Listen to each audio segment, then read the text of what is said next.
to be. What are you doing here in Abilene? Just passing through. Got a little business to take care of. Well, sir, it would be an honor if you would allow me to buy you a beer. Hell, son, it would be my honor to drink it. I'm Molly. Howdy. I'm Dwight. That's Jack and Steve. Ben's behind the bar. Oh, I bet you got some great stories. A couple. Any of them true?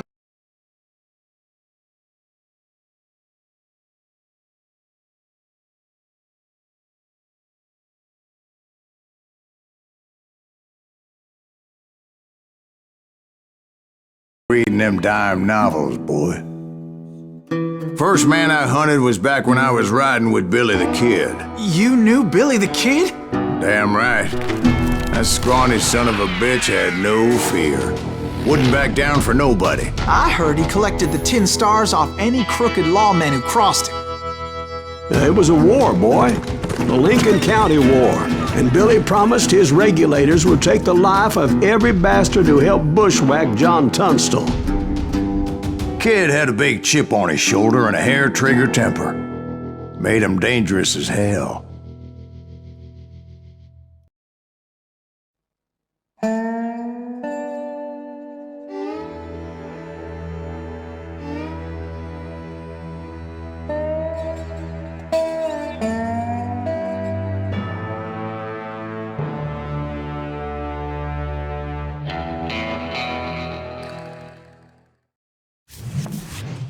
It was about 30 years ago. Billy was hiding out in an abandoned farm near Stinking Springs. I threw in with the kid because the man I had sworn vengeance on was riding with Billy's enemies. But before I tell you why I want that sumbitch dead, let me tell you what happened that day. I was heading back to the hideout when suddenly I had this funny feeling. Funny, ha-ha? No, Steve. The other kind of funny.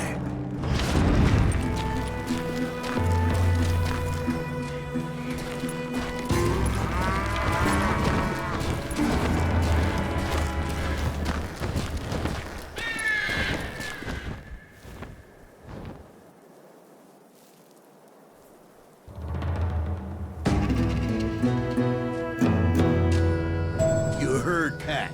We need to stay here and keep an eye on the road. That's not fair. We're missing all the fun. I knew those two morons would never let me through. I had no choice. What the hell? Shoot that sumbitch!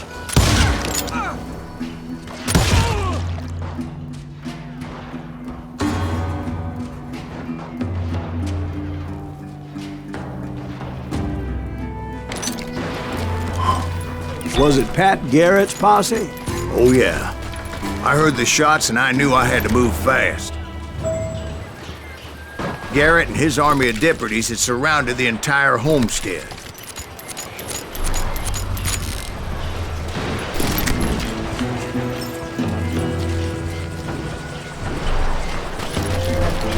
Fire at will! Spread out, goddammit! They're coming from the rear! I decided to help Billy and the boys out a bit. So that's just what I did.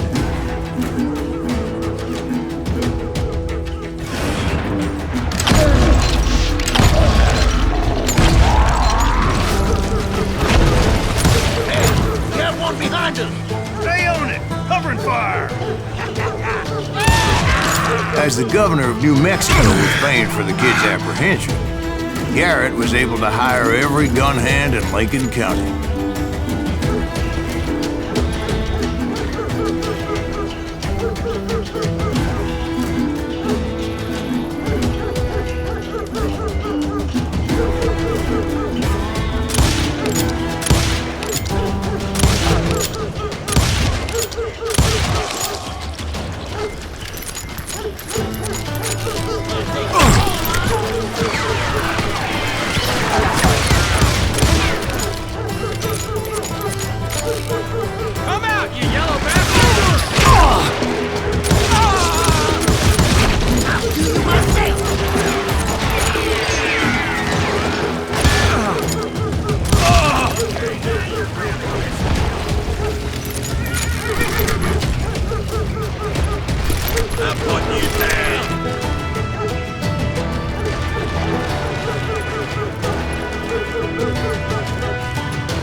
I knew that going through that front door meant putting my butt in a shooting gallery, so I decided to get sneaky.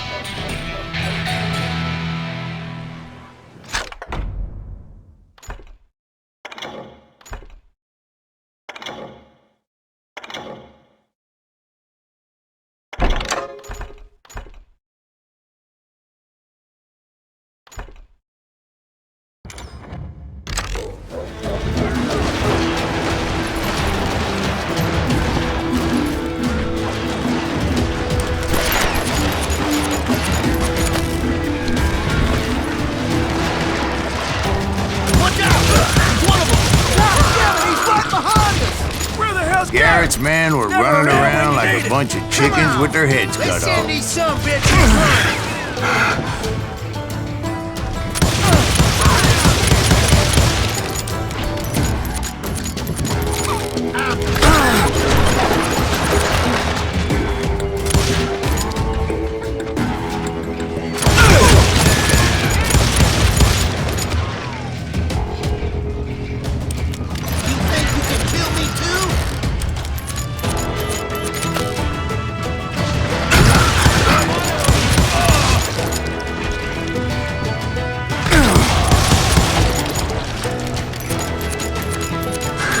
Still, one of them reached the water tower. Not a bad idea. It would be a turkey shoot from up there.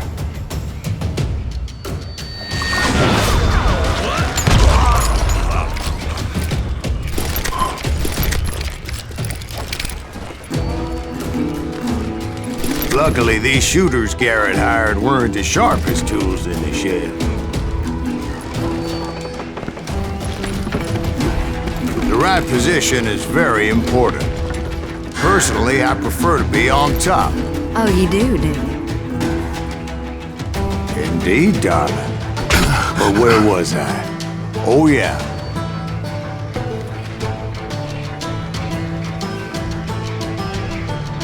He can't take us all, man. I've got this.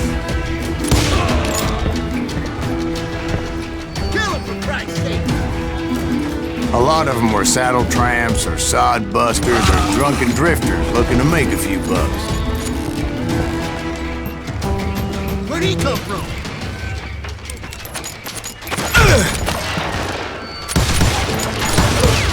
Control yourself, coward!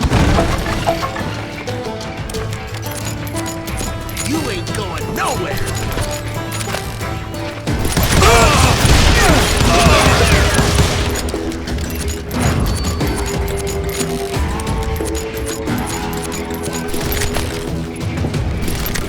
Then, I heard a friendly voice yelling at me from the window. Back door! We'll cover you! Try aiming, you idiots! Truth be told, things weren't much better behind the house. Watch your flank! I cut their numbers in half, but that just made the ones that were left twice as mad.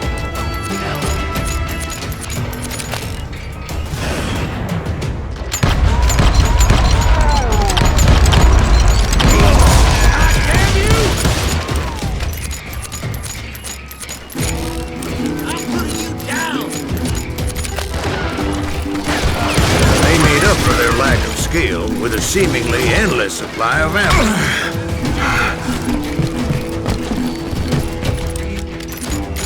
I've done it.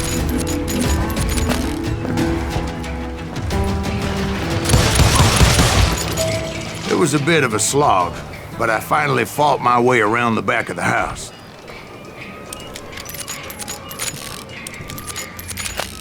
And like that, I was inside, none the worse for wear. I passed Dirty Dave. Deader than a rat And in a upstairs I trap. found Billy and Charlie Beaudry. You think you can kill me too?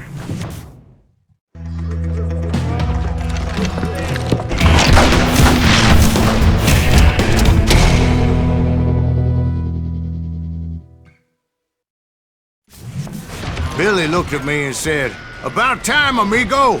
Grab a gun and get to the window." Wait, so you were friends with Billy the Kid? Yeah, sort of.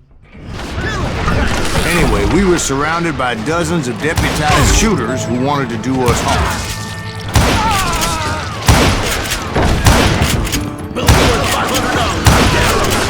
I'm telling you, Garrett's men were dropping like flies, but they just kept on coming. I think I got one! You can't make us all, huh? Where the hell did Garrett get to?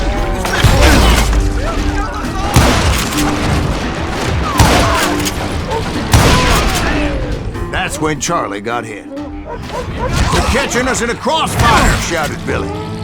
"Get to the other side!"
I don't know how many of those cocksuckers I personally put down, but it was pretty clear, even to Billy, that maybe discretion was the better part of valor.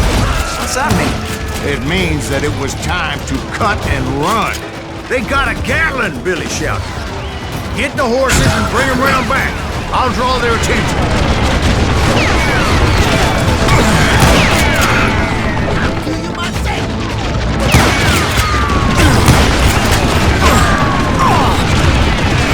Directed that order at me, and I thought, why the hell do I have to do it? But I went anyway. Dumbass that I was back then.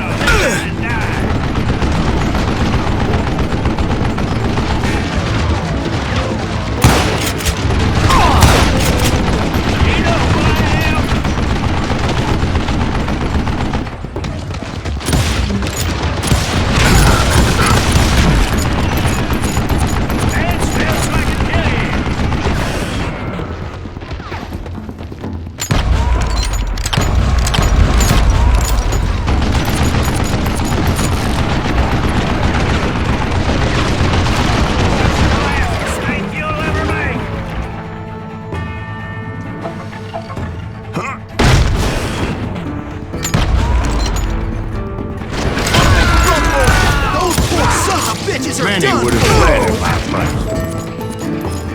But I had that false sense of invincibility that many young men have. Like Jack here.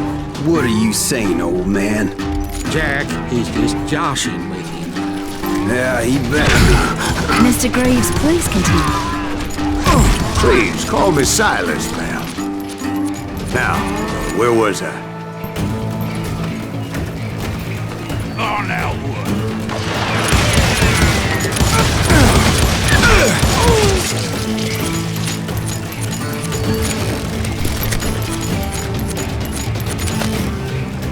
You were heading for the barn.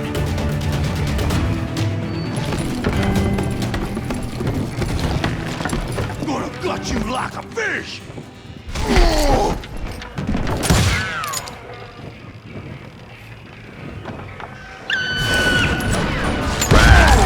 Making my way past a passel of fallen foes.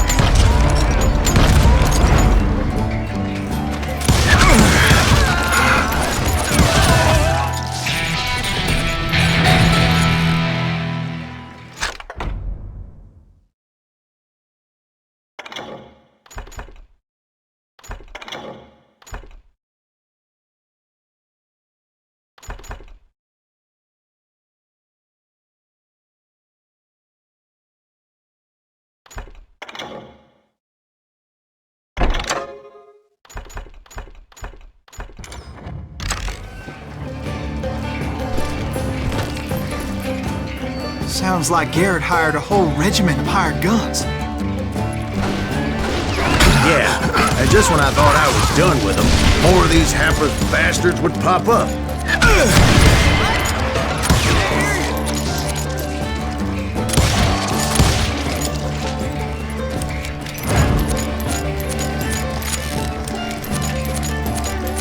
Finally, I had the stables within my reach.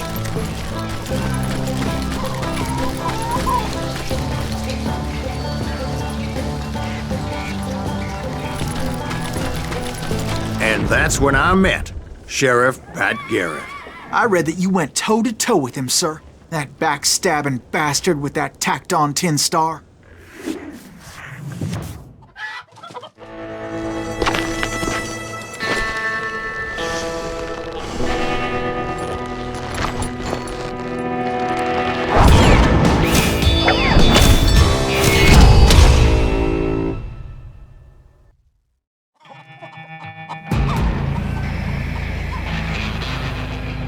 You challenged him to a showdown.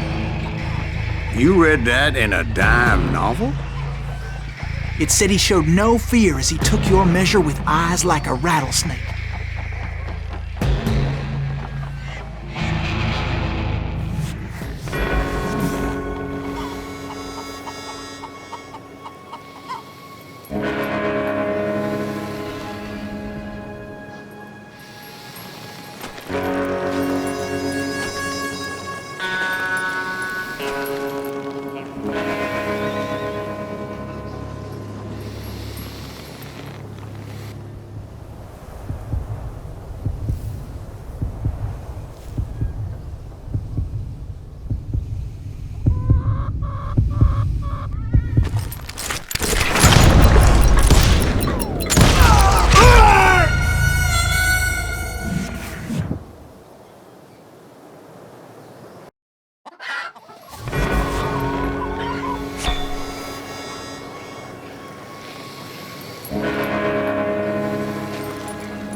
And that you killed him in a fair fight.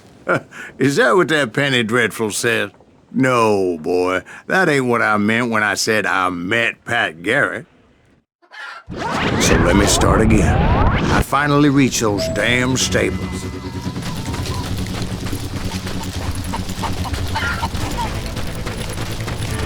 Stepped inside, and bam! Last thing I heard was Garrett's voice. That's not Billy. And go on, how did it end? And, boy, that was just the beginning.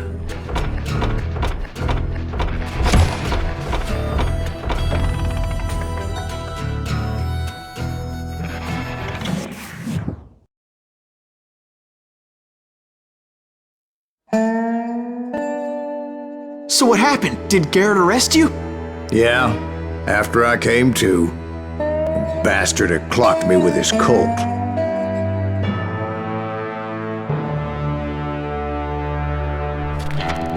And the kid surrendered?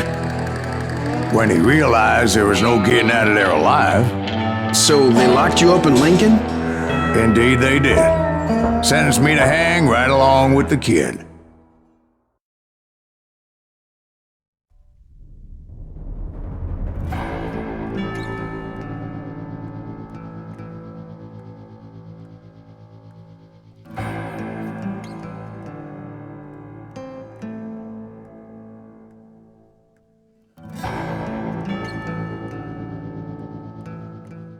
It's important to know that I was only riding with Billy so I could find the bastard I was after.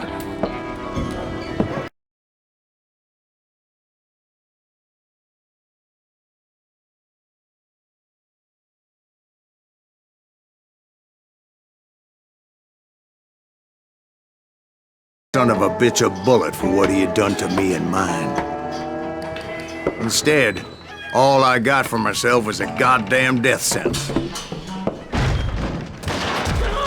Luckily, It was right around then that I heard Billy make his move. He shot Jim Bell and a few other guards as he made his getaway.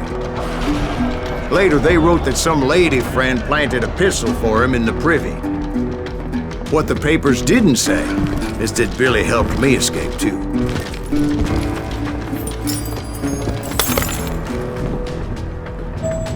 My first order of business was finding a firearm.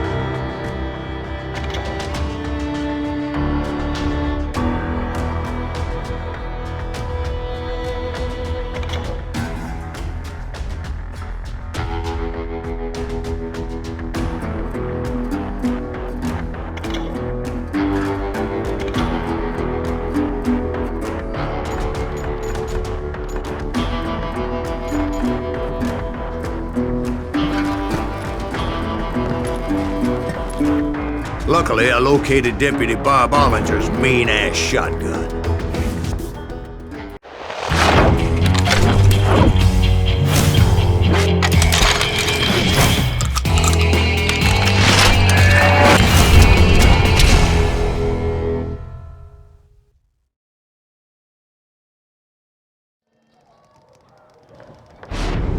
I saw Billy through the window, and he yelled that I should take to the rooftops to make my escape. So I did. Anybody see Billy? Shot Jim Bell! Hell yeah. That scattered gun was like a double-barreled howitzer. It could blow a man clear off his feet. You hardly had to aim the damn thing. The kids escaped raised a huge ruckus.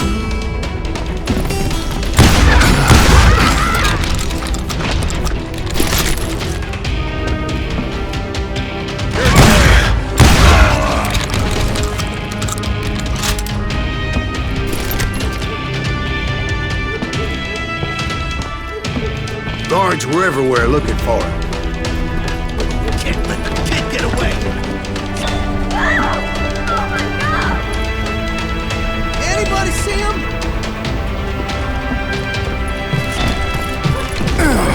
I had to jump from roof to roof like a damn alley cat. I followed the planks where I could, but some of that wood was slippery as hell. The whole town was up in arms. And suddenly, I was a fugitive. Murder! Garrett's gonna kick our ass! Can't have gotten far!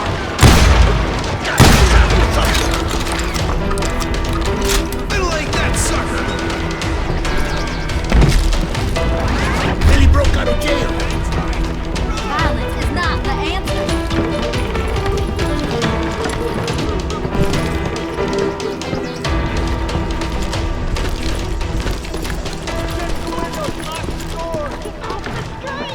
So that bastard you were after, what did he do? He did me and my family a grievous harm. But I knew if I was ever gonna find him, I would need to get my ever-loving ass out of there. I tried to be stealthy and sneak my way past. This town doesn't have a moment's peace. Bernie, get you!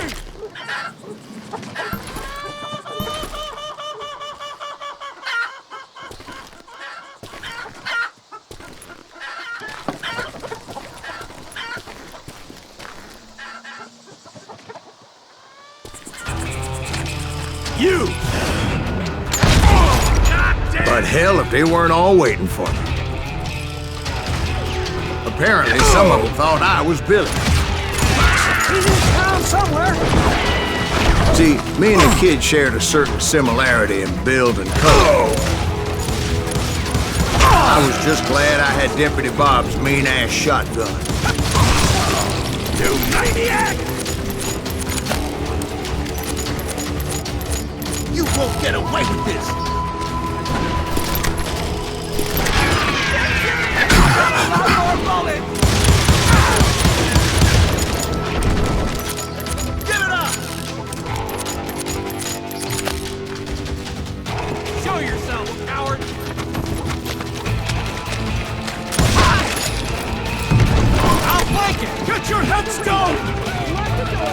children here.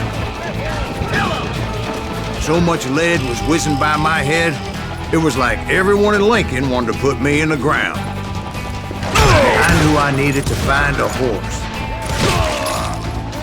Though I never did have a great fondness for those four-legged grass eaters. Smelly, sweaty, ungrateful beasts. We price them too high, if you ask me.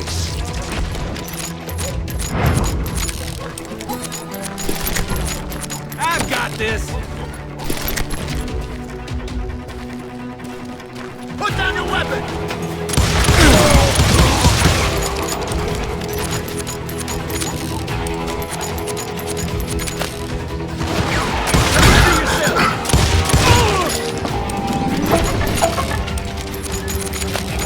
You're threatening the lives of innocent people.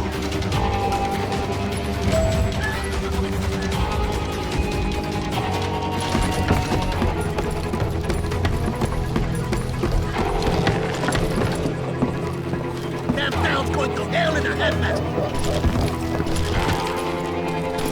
But where was the kid while you were busy getting shot at? Gone. And that's when it occurred to me why Billy set me free.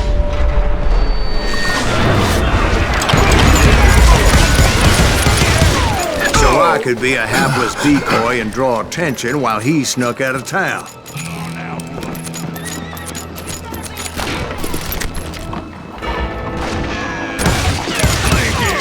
I knew if I made it out of there in one piece, no one would put a price on my head. Because everybody in Lincoln would be dead? No, because they all thought I was Billy, and all that blame would fall on him. Meanwhile, Deputy Bob Ollinger was organizing a posse to put me down. He was already a mean son of a bitch, but he was doubly pissed that I stole his mean-ass shotgun. Anyway, it was me or them. The only way forward led me straight to perdition. But the cards were dealt, and I had no choice but to play them.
We're gonna be in deep shit when I get back!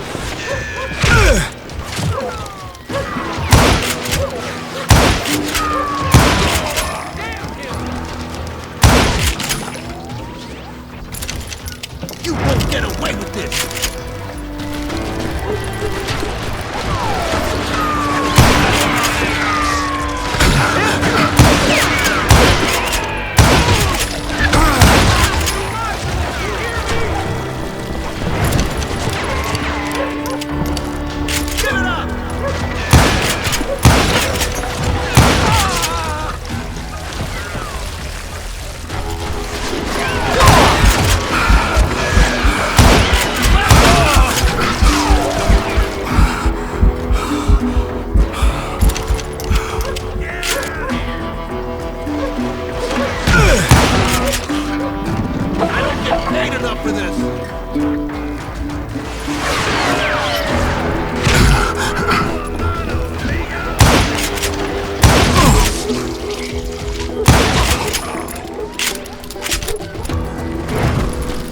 Finally, I found what I was looking for.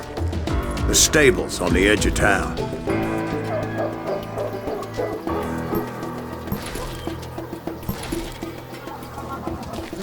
I guess Billy saved your ass, taking out Bob Ollinger the way he did. Billy didn't kill Bob. Sure he did. He dispatched him right after he shot Deputy Bell. No, sir. Because Bob came right up behind me, angry as hell that Billy had lit out. "Hello, Bob," I said. "I think you better let me go." And he says, "I don't think so, boy. Not with my shotgun." So we stood there in the middle of the street, eyeball to eyeball. He intended to kill me, and I knew I had no choice but to defend myself.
I killed him in a fair fight.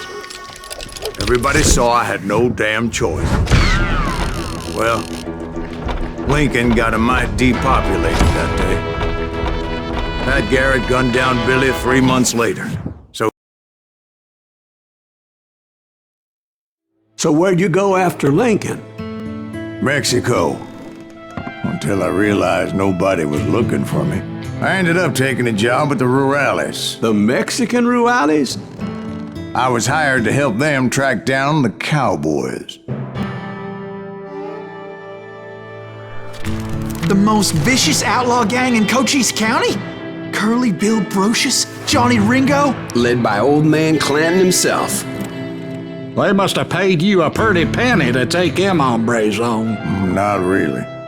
But truth be told, I had my own reasons for going after those boys.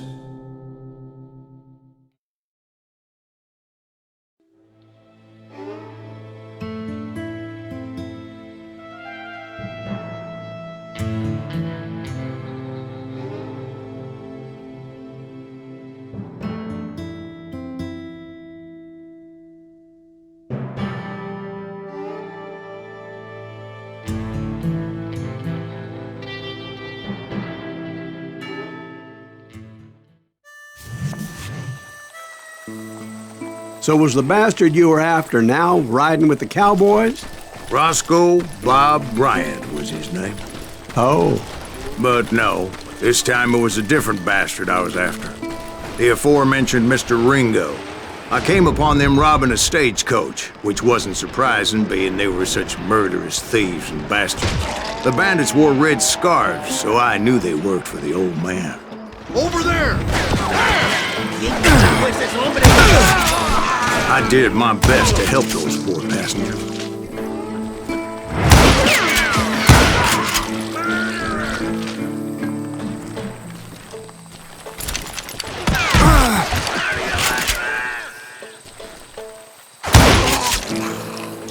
Moments later, the attackers were dead, and I checked the stagecoach to see how many passengers were still breathing.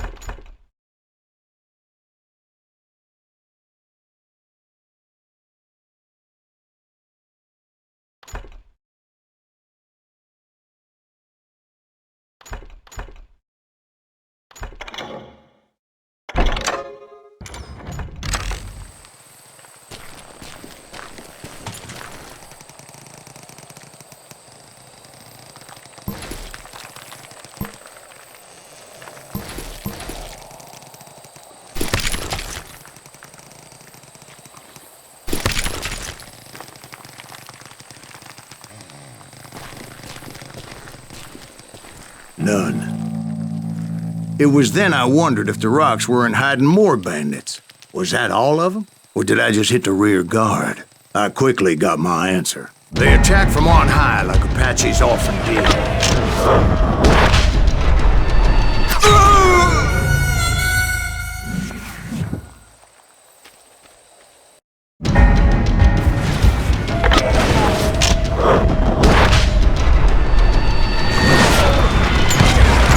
They would appear in great numbers from above and rain down lead on their hapless enemies' heads, making use of the high ground, whatever else they had. Yep, the Apaches always appeared out of nowhere, and there never seemed to be an end to them.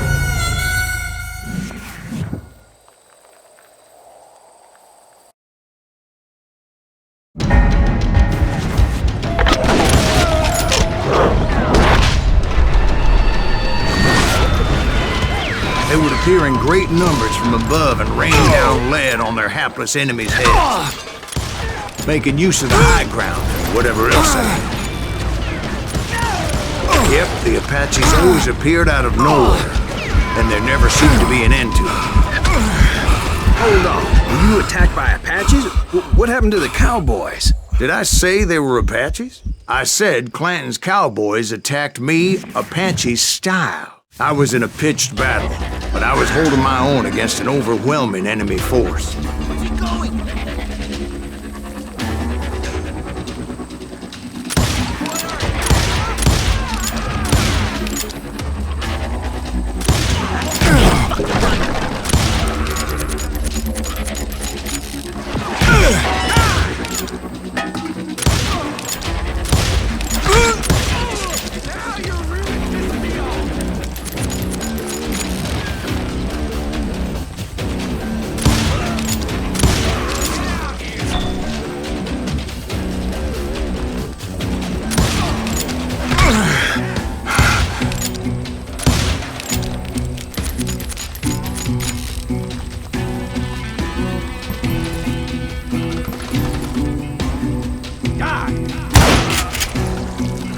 See, at the time, I was still pretty green and would often blunder into regrettable situations.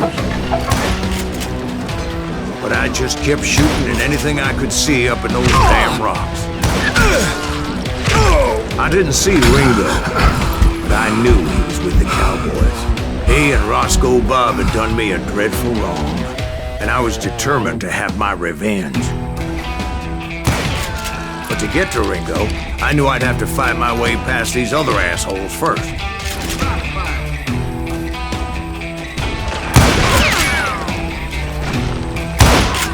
You will pay!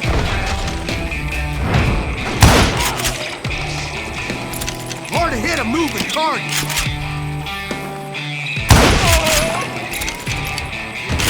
Unfortunately, I was running out of ammo. Another perfect example of my relative inexperience as a hunter of men. I immediately knew that a tactical retreat was called for, as my vengeful fury was much less impressive without the bullets to back it up.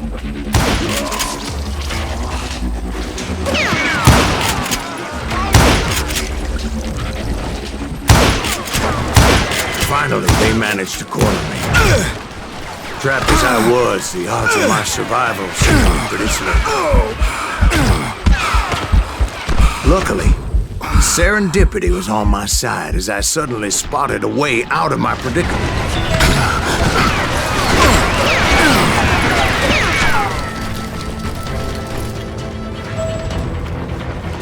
I ran ahead as if the devil himself was after me.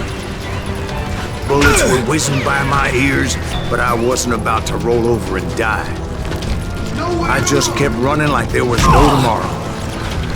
Because there wouldn't be if Clanton and his men caught up with me. As I was scurrying around those caves, I thought, what was I thinking? Going up against a gang like this?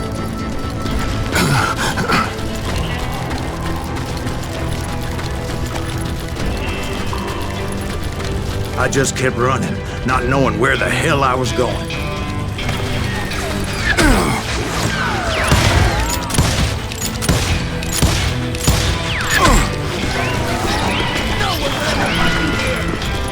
when something miraculous happened. Like manna from heaven, I found the desiccated remains of what looked like an Apache warrior. The old weapon next to him supplied me with some much-needed ammunition.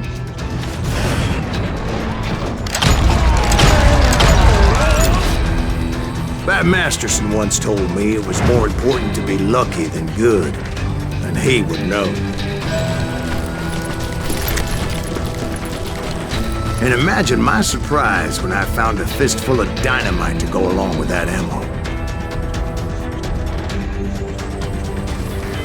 That stroke of good fortune evened the odds and bolstered my confidence. It was time to turn the tables. Time for the prey to become the predator. Time for the hunted to become the hunter. Time. All right, Jesus, we get it. They were right where you wanted them. That's right, Jack.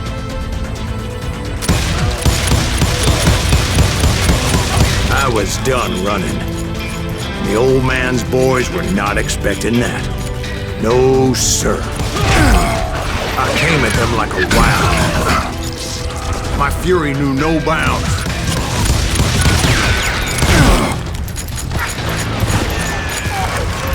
You're mine!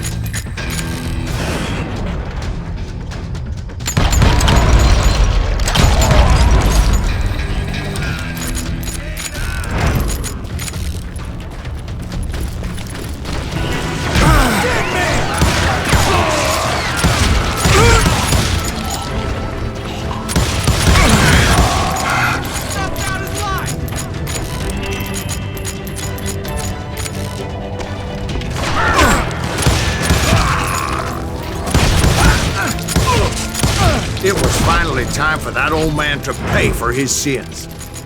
Show yourself!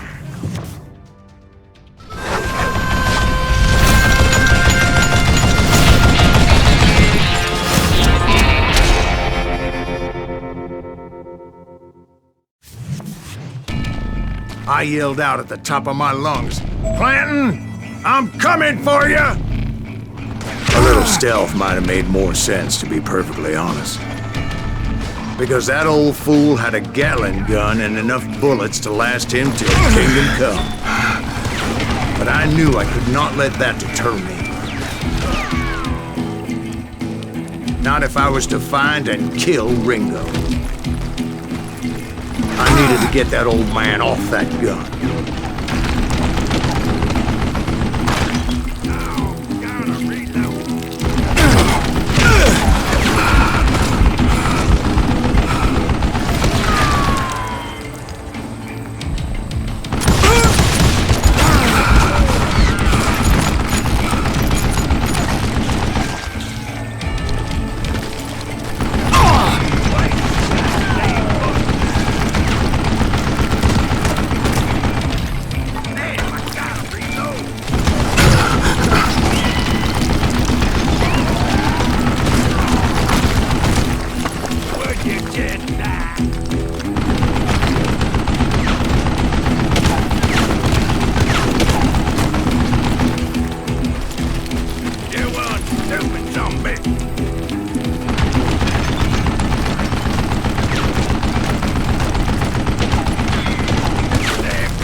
Most everyone thought it was the Ruales who had come up against him in Guadalupe Canyon, but it was just me. Put a bullet in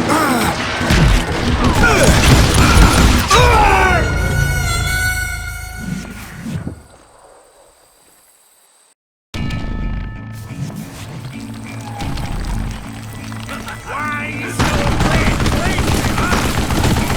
I don't know how you live this long.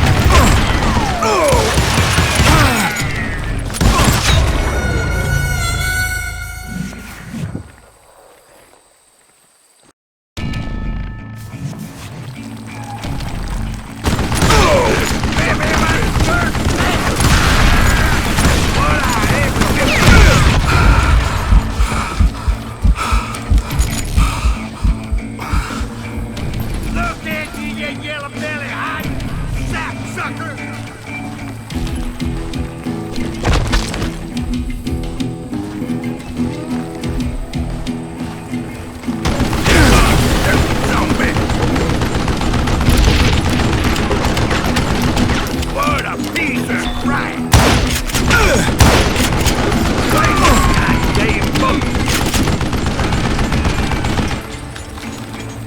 Stop your hiding!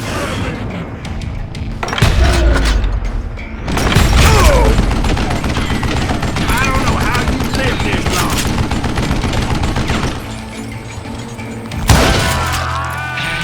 Apparently, one of the cowboys made it out of there alive and told Ike and Billy Clanton that it wasn't a Mexican who took their father's life that day. They just assumed it was one of the Earps, and that little misunderstanding eventually led to that legendary gunfight at the OK Corral.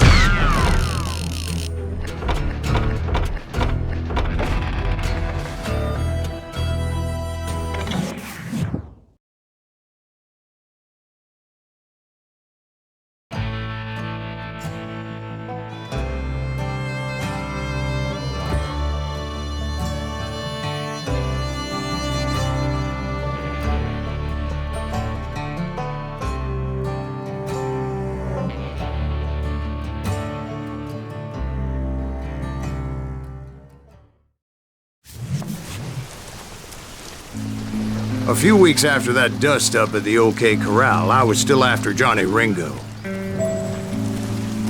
I had tracked him and the cowboys to their hideout at a sawmill, and they were loaded for bear.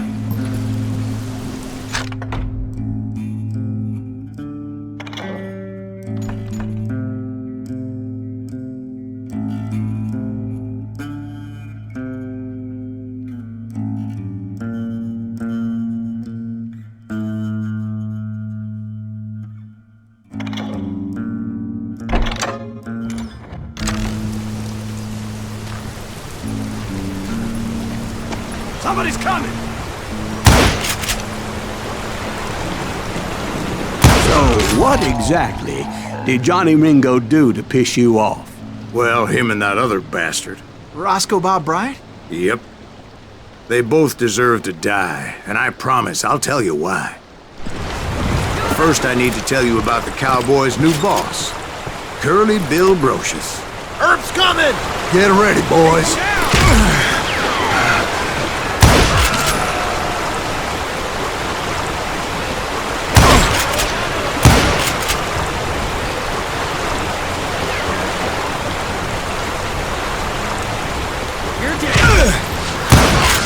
Curly Bill took charge of the Cowboys upon the old man's demise, and after that gunfight at the OK Corral, the Clantons wanted revenge.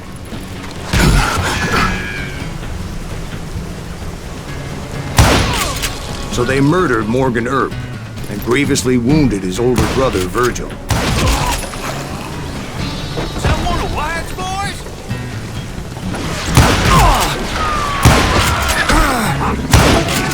Wyatt and Doc went on what became known as the Vendetta Ride, hunting those outlaws down. So when I showed up,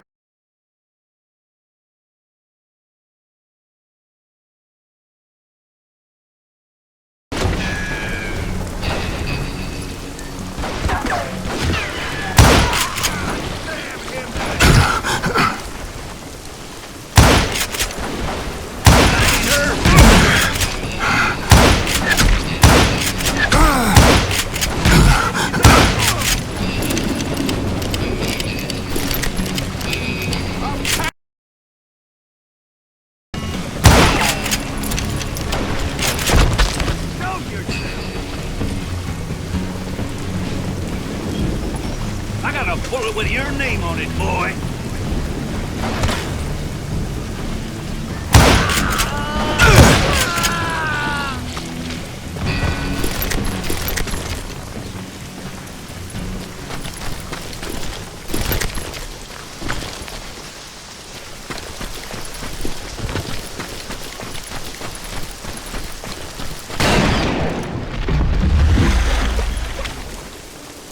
there were killers around every corner, all wearing red bandanas. That's how the Cowboys identified each other, and I was beginning to wish I had one myself.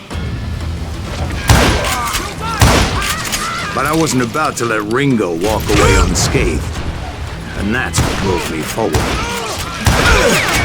say that Ringo was infernally fast. Hardly saw anyone faster, boy. Certainly not Wyatt Earp.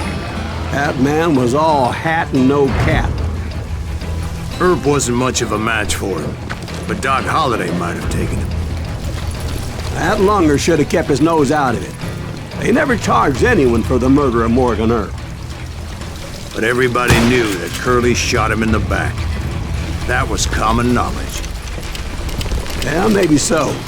But Ringo had nothing to do with it. He was just being loyal to a friend. Is that what you call it? Being loyal? Well, to get to that loyal friend, I had to pass by some buzzsaws as big as a man. Excuse me, sir. I have a question. What's that, Dwight? After old man Clanton died, why didn't his son take over the Cowboys? Because Ike Clanton was dumber than a box of rocks and a yellow belly to boot.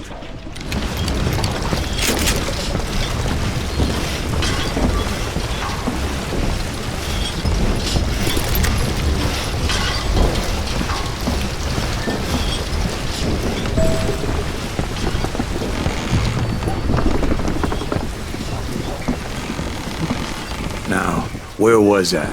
Taking down the entire cowboy gang single-handed.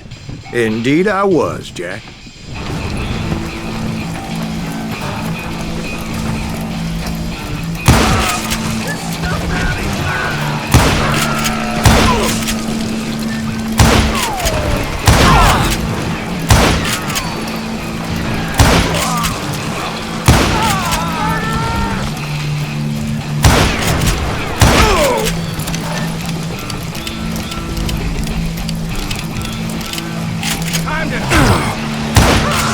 Though it wasn't easy, as those boys had good cover.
There were carts everywhere, piles of lumber, and God knows what else for people to hide behind.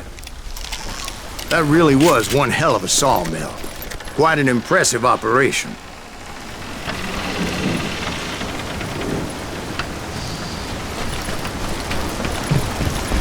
And where was Curly Bill? Did you see him?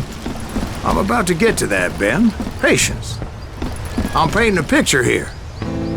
There was this beautiful waterfall and a crystal clear stream that led to a verdant valley that was truly... Consider your picture painted. What happened next?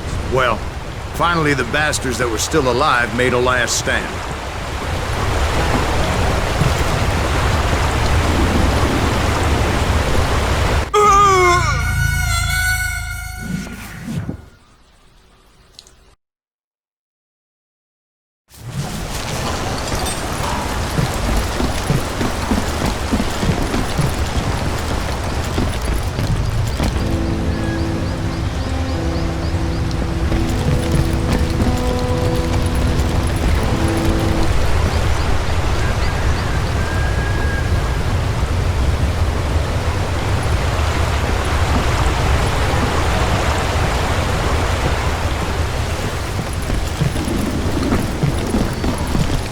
Curly Bill, Johnny Ringo, and his compadres took off into the lumber yard, and I followed after.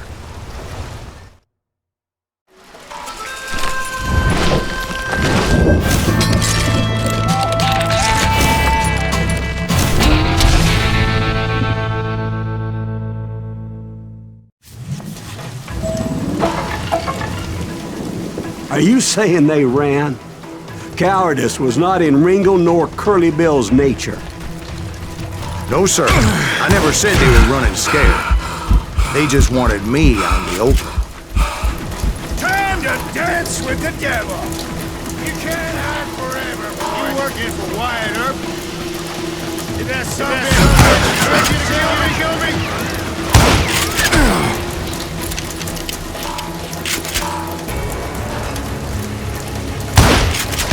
Mistake coming after me. Get him, boys.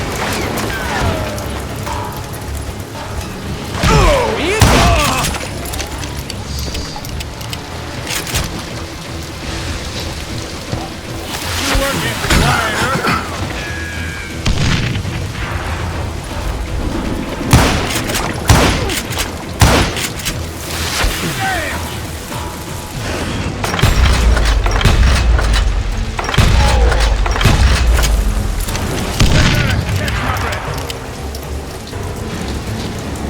Come on out, son!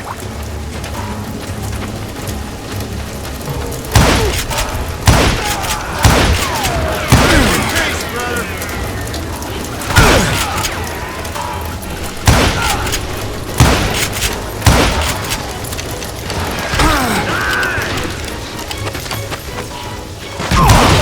Kill that murderer, cocksucker!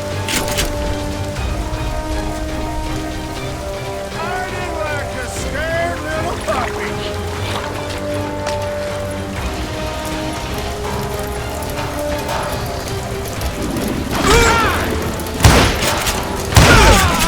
Make you pay for that.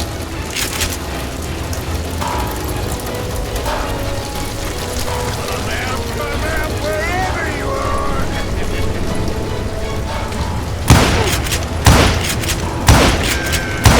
God damn you! Brocious gave me no choice but to take his life. But Ringo was nowhere to be found. I knew you didn't kill Ringo, because he was found dead in a different location altogether. To this day, his killer is still unknown. Indeed. Took me a few months before I finally tracked his ass to West Turkey Creek Canyon.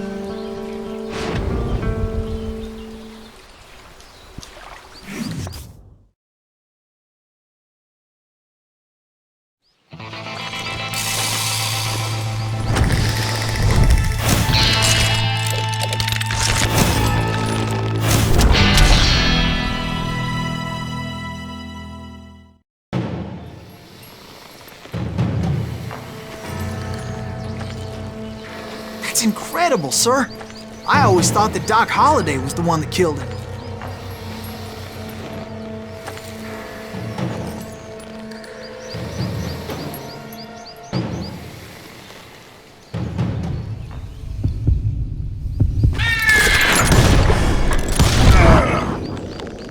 Sorry I had to ruin the legend for you, boy. But the legend ain't always true.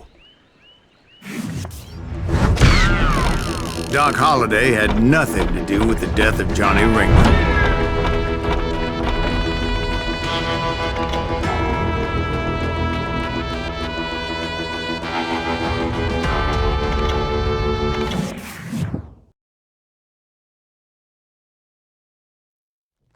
I was paid a healthy bounty for Ringo and Curly Bill, and realized there was real money to be made. That's why I went after Henry Plummer.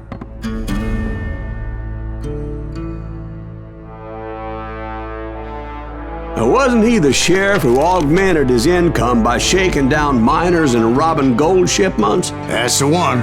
Oh, yeah, I remember him. He ran that gang of thieving outlaws called the Innocents. So it's true that you went toe-to-toe with him? Indeed I did, son. Indeed I did.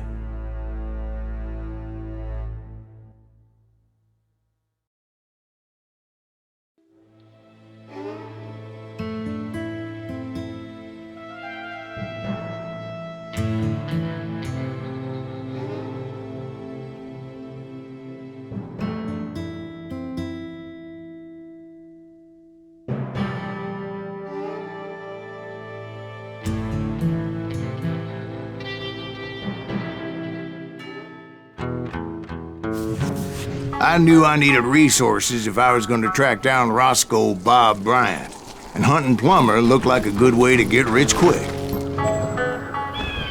As the local vigilantes exposed him as the leader of the bandits, and put a generous price on his head. Plummer rallied his gang to plunder one last gold mine before making their escape, and that's where I thought I'd find him.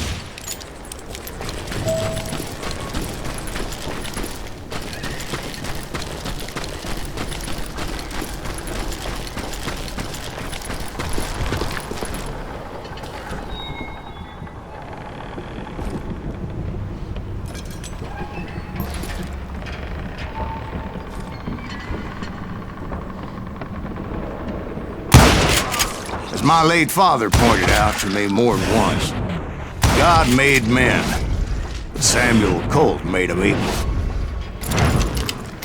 Oh yeah? Who the hell is that then? Don't let him get a shot up!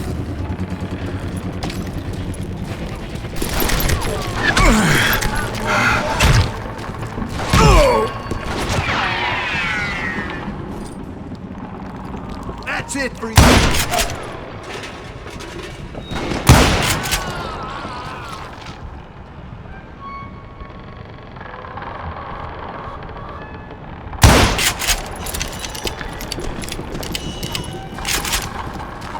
I knew that dynamite wasn't mine, so I decided the polite thing would be to return it.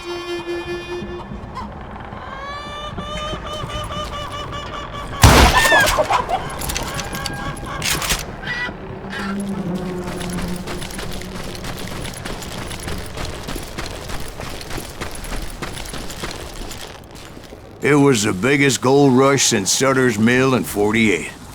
Unfortunately, prospectors weren't the only ones drawn to those riches.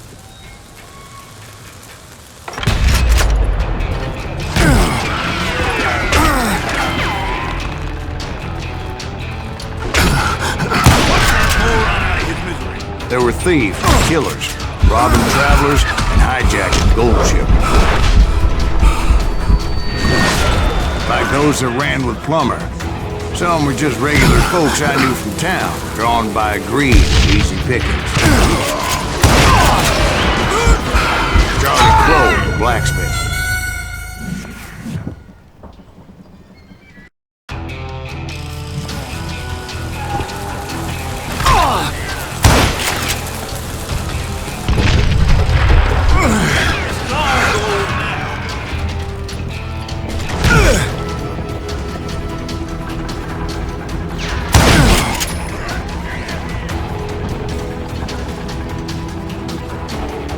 You ain't beefing me.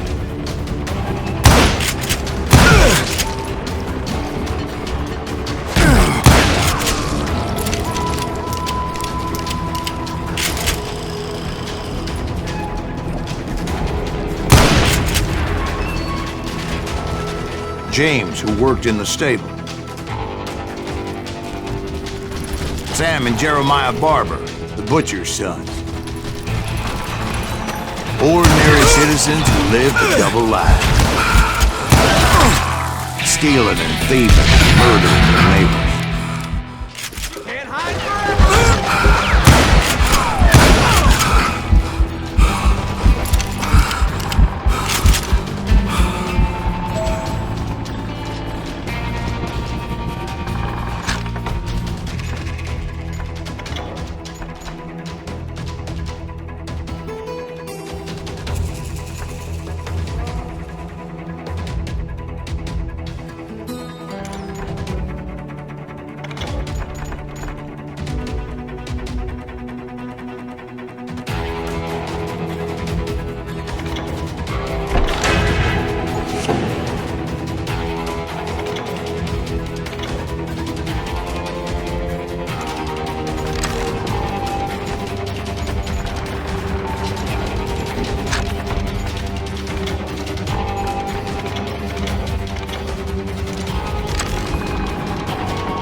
Of course, the rest were veterans of the Civil War. Stone-cold killers trained on the bloody fields of Shiloh and Antietam. Plummer had a lot of men on his payroll. A hell of a lot. That son of a bitch pretended to protect the public with one hand while stealing them blind with the other. He set up a defensive perimeter which I had no idea how to breach.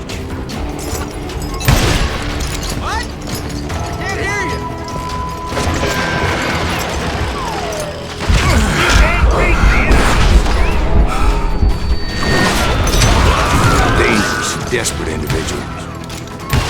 I was outnumbered and in way over my head, but I was too damn stubborn and stupid to realize it. They must have thought I was tough, or had some kind of death wish, seeing as there were barrels of gunpowder everywhere.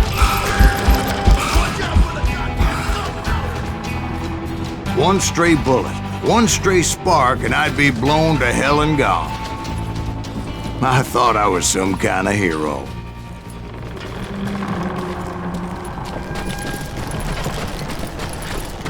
I finally made it past and headed on to meet my destiny. But first, I had something I needed to figure out. I had a few ideas on how to get into that mine, but once I made my decision, I knew there was no turning back. So my first thought was to enter the nearest mine portal. I saw an entrance. Made sense. It was the quickest way in, but that also made it more dangerous. You know who we are. As there would undoubtedly be enemy pickets posted along the way. Had enough? Put that moron out.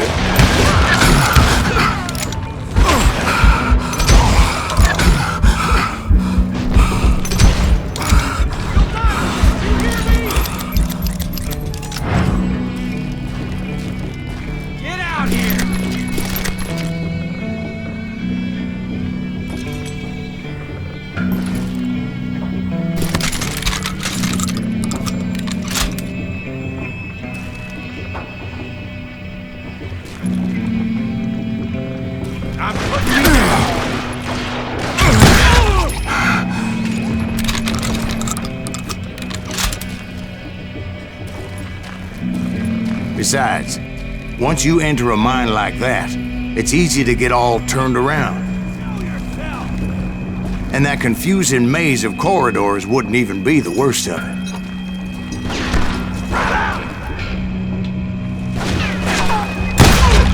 Some of those shafts could be as deep as hell. I'm ending you.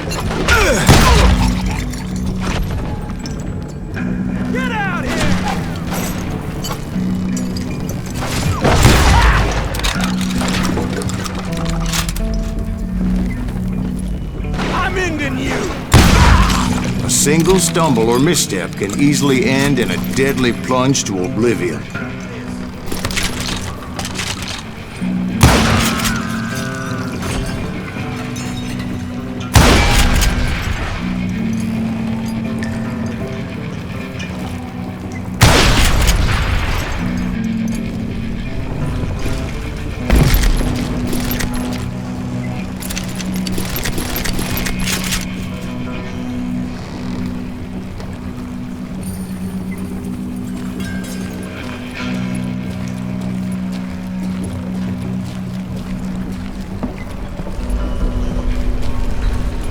Quick reflexes often make up for a lack of common sense. Luckily, I was never one to be easily bushwhacked. I would just need to be careful not to blow myself to kingdom come.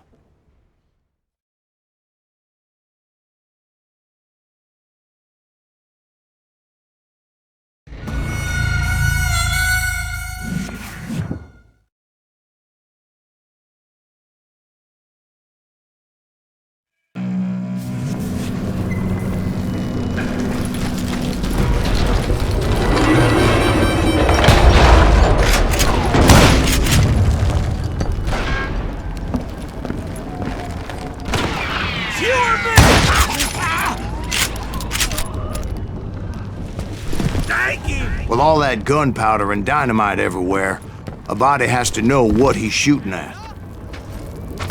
All it takes is one tiny spark, and boom. There he is! Time to blow your shit up! Show yourself, coward! I do not deserve to die like this!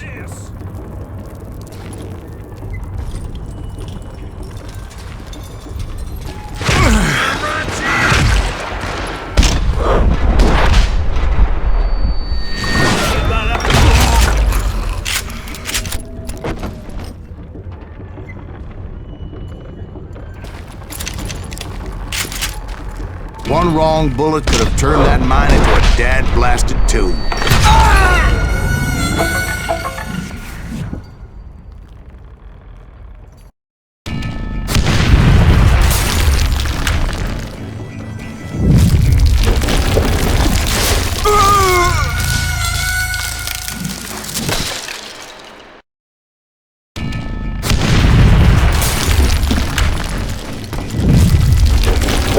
I freely admit that my plan of attack was not just moronic, but clearly insane.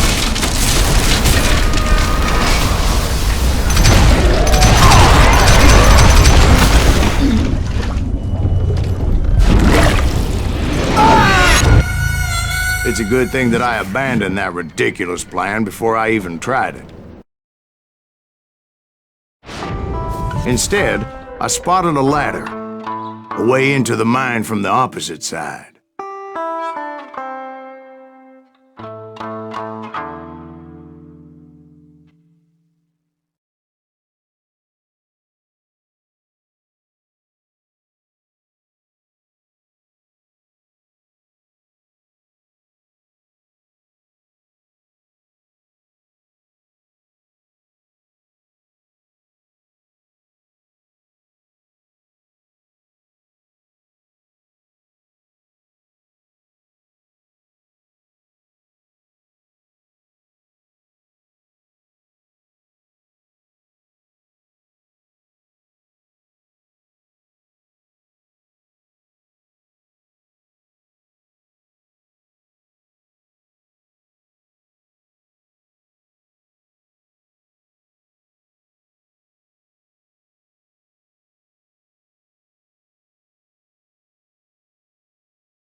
It was a long way around, but that approach seemed more sensible at the time. Of course, being I had a problem with heights, that scaffolding scared the bejesus out of me. Climbing down that ladder required some caution, because even though I had a younger man's reflexes, no man can dodge a damn bullet while climbing down a rickety ladder. I needed to make a leap of faith, which ain't easy when you're suspended between heaven and hell. I was determined not to give up, however. That Sheriff Plummer seemed quite the despicable character. When the vigilantes discovered what the sheriff was up to, people were outraged. That 10,000 they put on his head would go a long way to helping me find old Bob.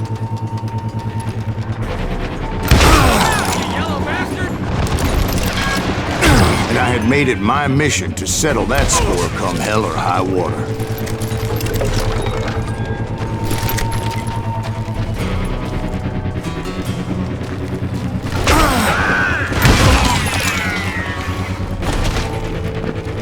But first, I would have to make a choice. Take the elevator or climb the ladder.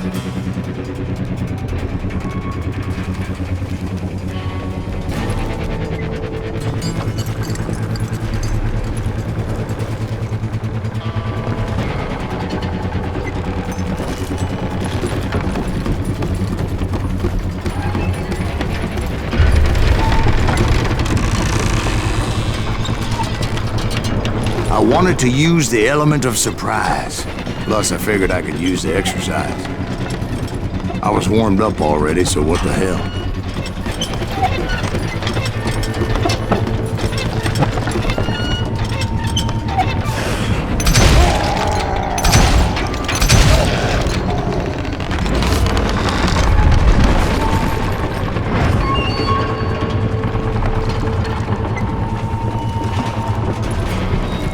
Plummer was a mad dog killer, and the people of Nevada City deserved better.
He was the sheriff of both places at one time or another, but that's neither here nor there. You're dead.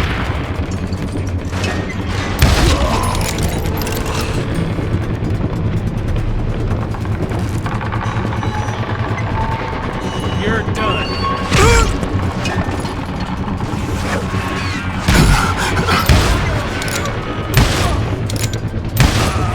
The point was, taking him down would save a lot of lives, including my own.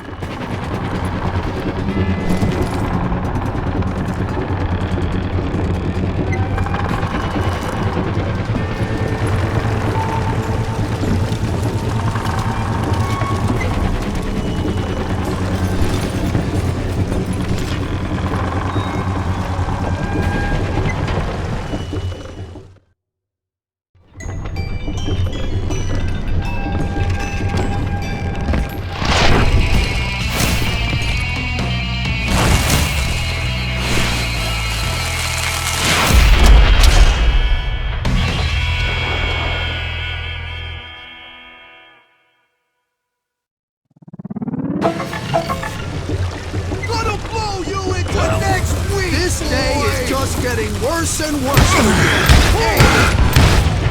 Henry Plummer was clearly unhinged, and I could see right away that this was gonna take some...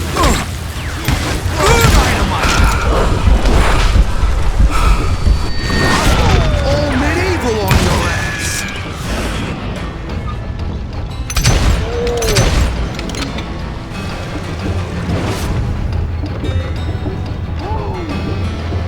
Oh, guess you've had enough!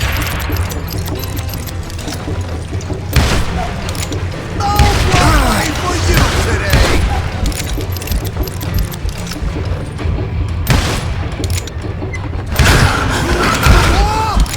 They're gonna belly you in a million pieces!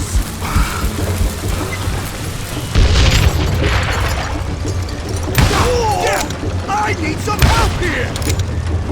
Come on, boys! Take this cocksucker out!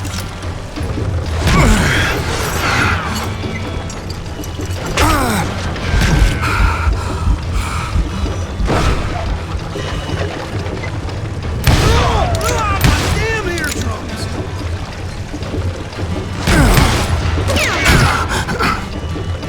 Show 'em how to die!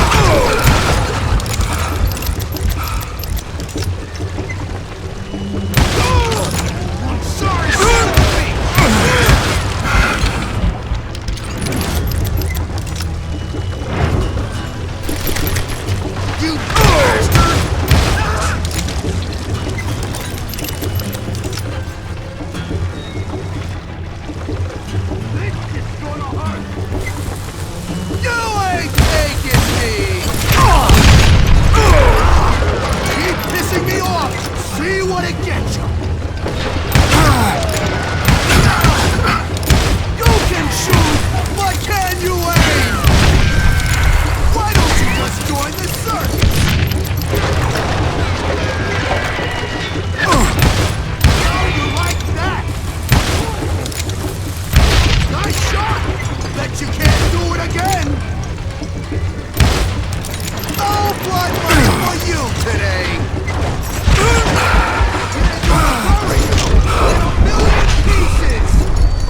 that's how Henry Plummer died. Him and his crew were worth their weight in gold. And now, I was officially a bounty hunter.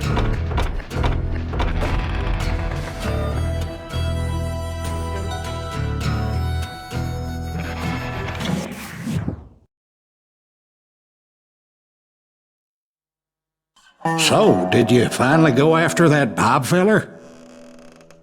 Well, I heard word he was in Kansas with John Wesley Hardin, so that's where I went. Where in Kansas? Abilene. Why do you ask, Ben? No reason. Was Hardin as fast as Ringo? Ringo was fast, but John Wesley was as fast as the devil himself.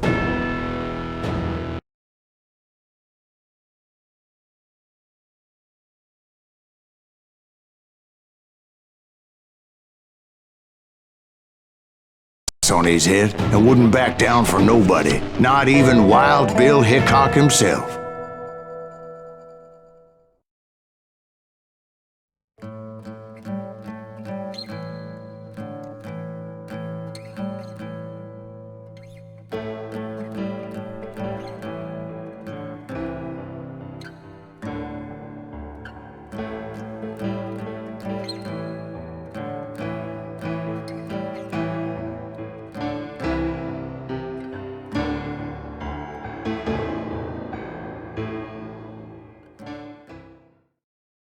I dodged death many a time, and that night in Abilene was no different.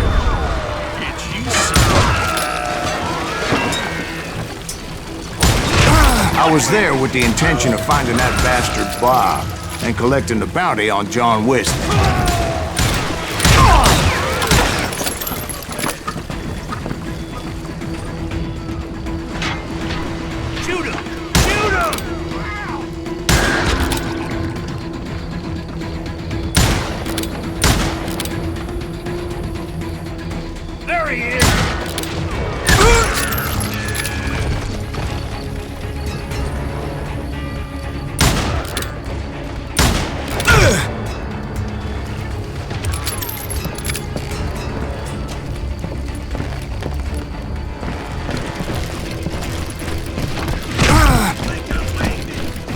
I thought the Texas Rangers got Hardin. Yeah, that's what they want you to believe.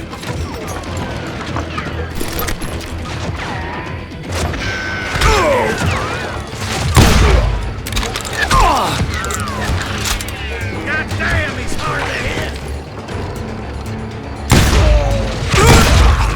God damn you!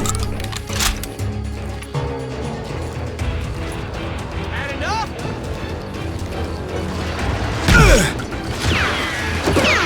Putting you down.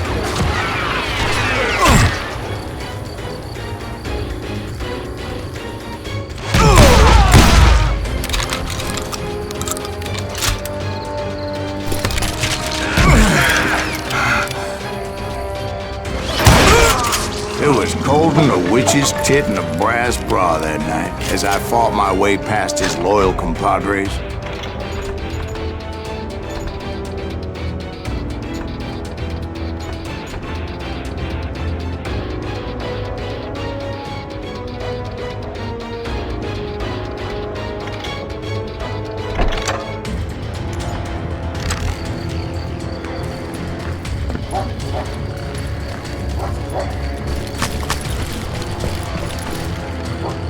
To the very same saloon we're sitting in today.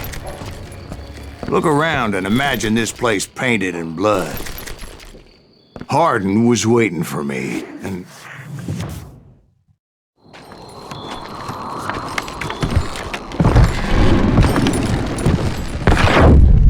Wait, I'm jumping the gun here. Let me back up and give you some background on this sumbitch. He deserves that much. Don't you think so, Ben? John Wesley Hardin was a killer. By the end, he confessed to taking the lives of 42 men. He was a bona fide folk hero by then, and had amassed a gang of armed miscreants and other assorted thugs. He and his men set up camp outside of town, and I was hoping Bob was among them. God damn it! Shoot that son of a bitch! They didn't ask why I was there. They knew. As most of them were wanted as well. I think I winged it!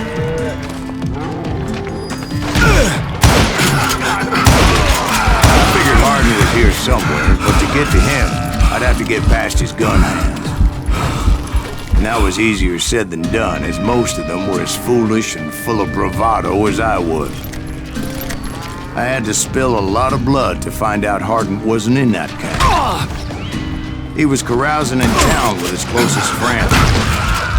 Harden's boys apparently didn't want me to reach the bull's head. Some were hightailing it into town to inform their jefe of my unwelcomed presence.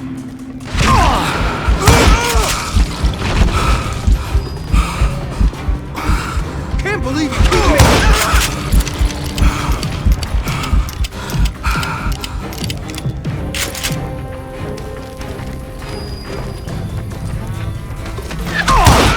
Did that asshole just kill Red?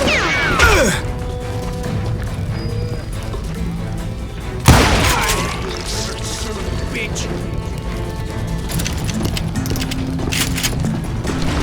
Dead man!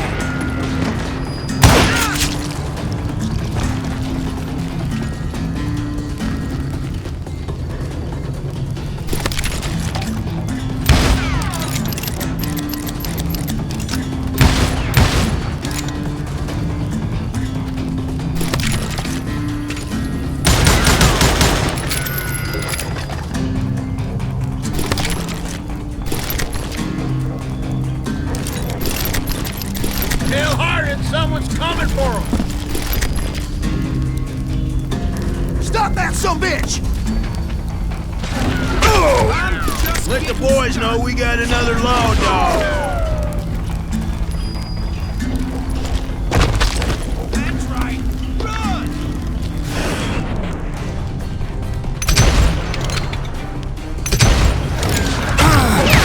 I'm gonna shoot you dead!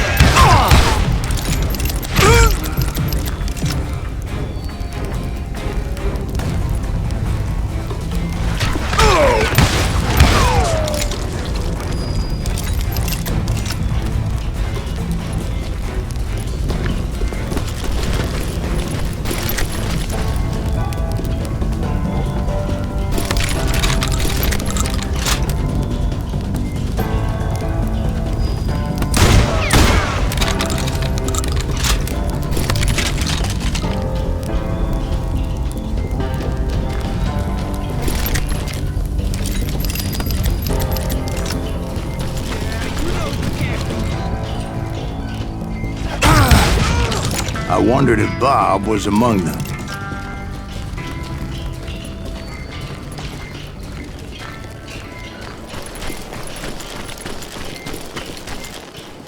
And I steeled myself for the fight ahead. For as good as I was, deep down I wondered if John Wesley wasn't just a little bit better.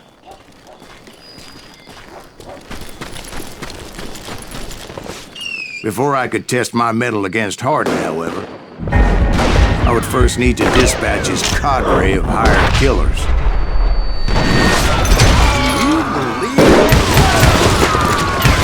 Most of these degenerates were beyond redemption, but John Wesley might have been a different story.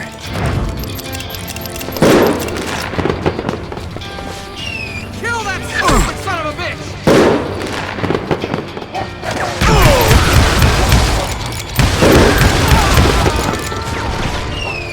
I didn't learn until later that that night was in fact his birthday celebration.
I think I already mentioned that I found Harding in this very saloon.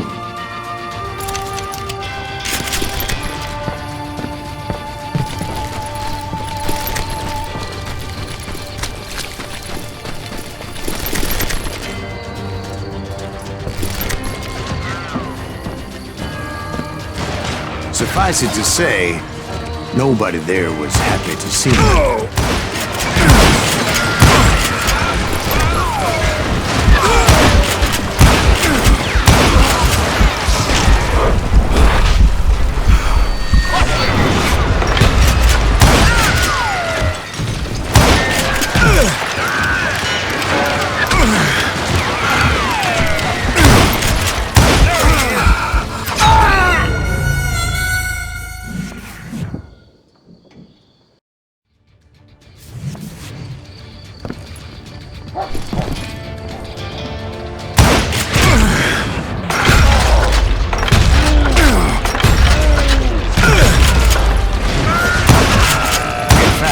I felt a certain hostility.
I was disappointed that neither Bob nor John Wesley were among the dead.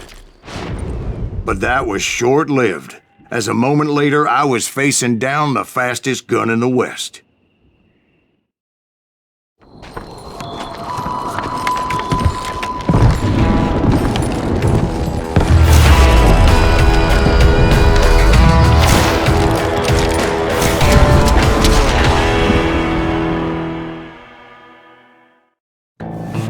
I felt a bolt of adrenaline, or maybe that was fear.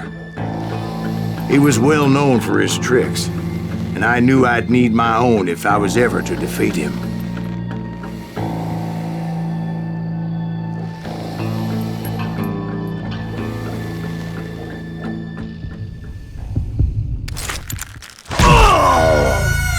No, wait! He didn't hit me then. I'm sure of it.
That man was faster than greased lightning.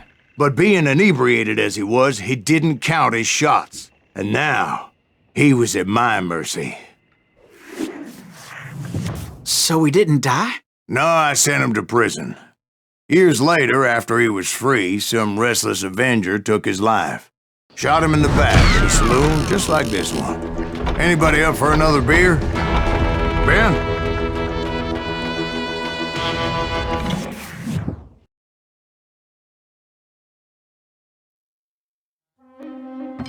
Thank you, darling. Yeah, some say revenge is a dish best served cold. So whatever happened to that Bob guy you were after? Personally, I'd like to hear some of your other adventures. Like, I don't know, did you ever go toe-to-toe with a red man?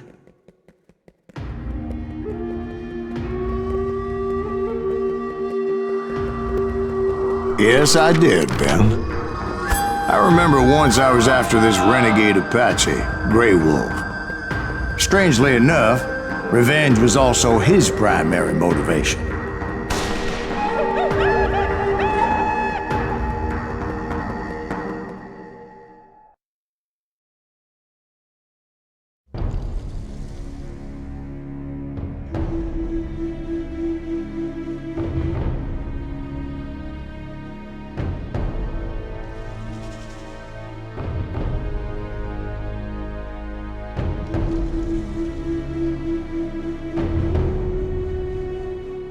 A bounty was put on Grey Wolf's head, and that's how I came to hunt him in the mountains. Mountains so high they tickled the nether regions of heaven.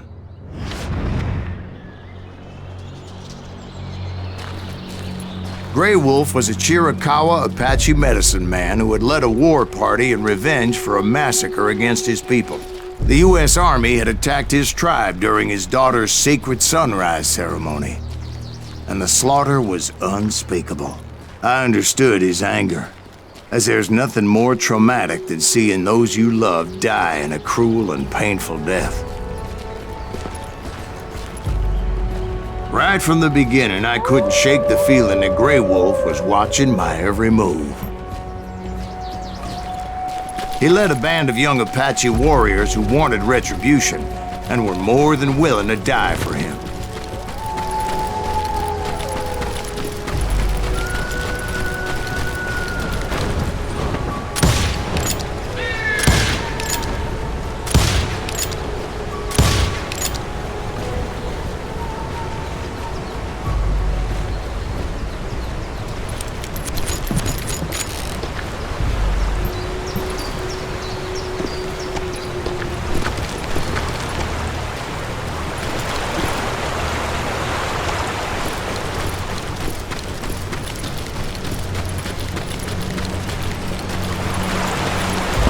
They saw me before I saw them.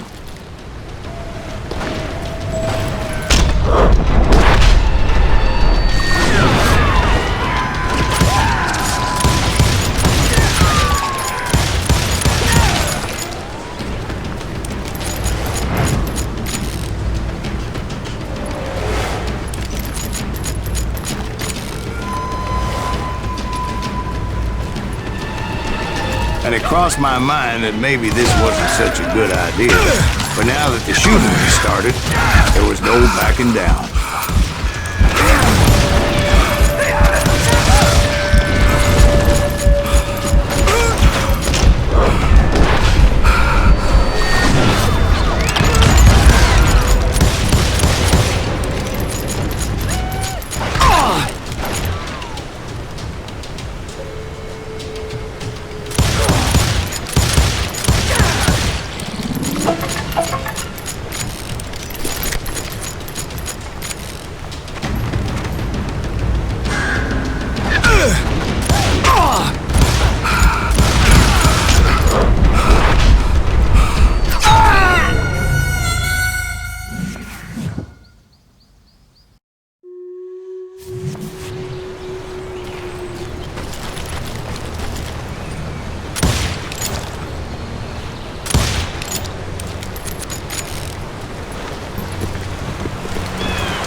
They saw me before I saw them.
It was rugged country, the winter home of the Chiricahuas, and that's why they had retreated there.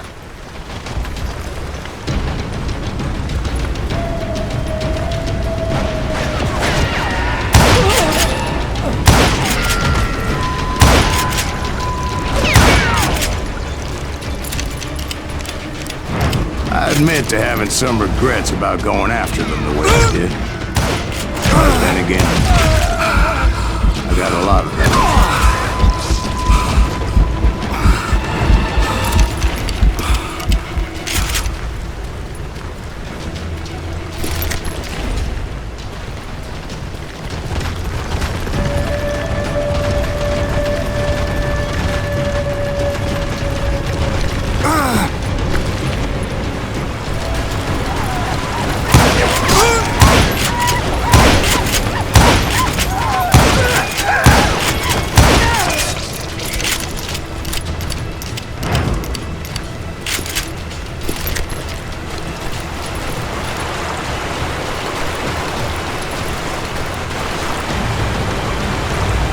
Did you find Grey Wolf? Not at that moment, but I did find the entrance to their hideout.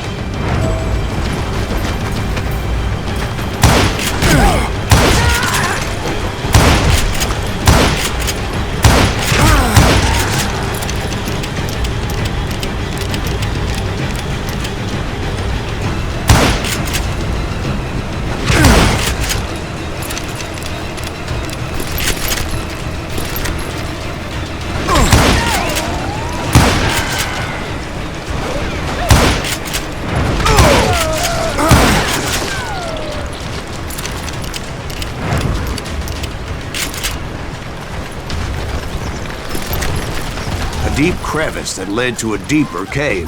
Don't tell me you went in there. Yeah, but it's not out of bravery so much as pure, angry cussedness.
See, back then, I had a stubborn streak a mile wide, and I wasn't about to back down. So it was like pitch black in there? Actually, it was pretty well lit, as they had torches on the walls.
Was his cave?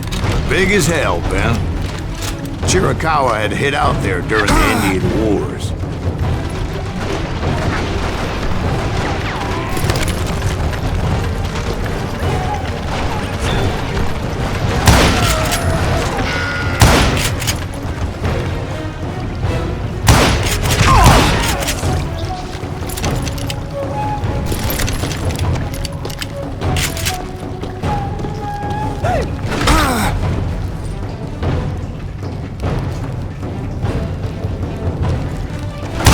Thought it was haunted with the ghosts of those murdered by the horse soldiers. The cave was haunted with dead Indian ghosts? To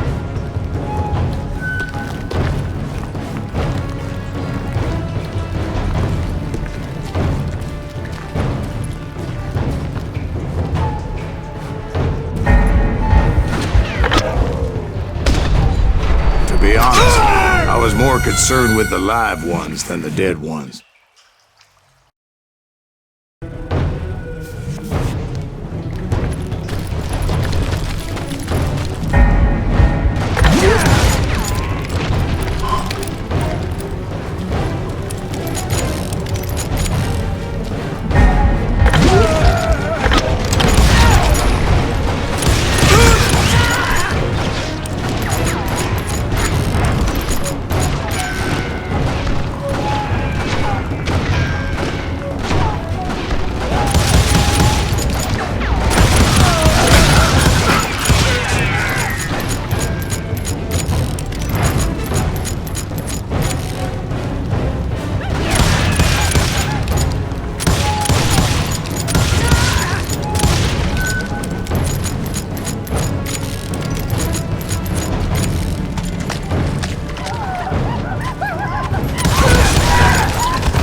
How come you know so much about engines? A few years back, I was married to two Mescalero women.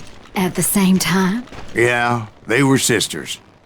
Polygyny is traditional among the Mescalero. So what happened? Oh, I had to get out of there. Those girls never shut up. Both of them nagging at me all the time. Drove me half crazy. Haven't seen them since. No, I mean, what happened with Grey Wolf? Oh, well, I pursued him into the Cave of Death.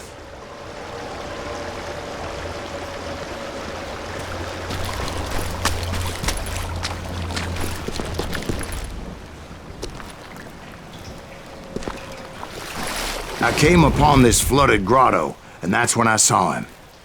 He came to me unarmed and unafraid. His voice echoed in the shadows, and I sensed he meant me no harm. You carry great darkness in your heart, and if you do not release it, it will claim your soul. The sound of his voice put some kind of ancient Indian spell on me.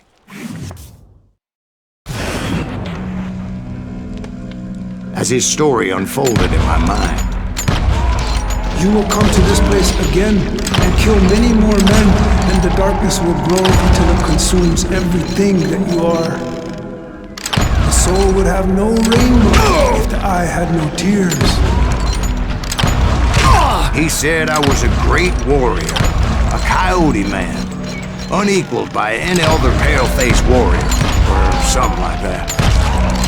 The snakes will bite shadows of your past until a venom poisons your heart, and an echo of the song of the dead summons the spirits deep from within the mountains. I didn't quite get what he was saying, but there was definitely snakes. And indeed, his warriors surrounded me and attacked me like hungry wolverines. They couldn't stop me, though, and Grey Wolf wasn't in the mood for idle talk.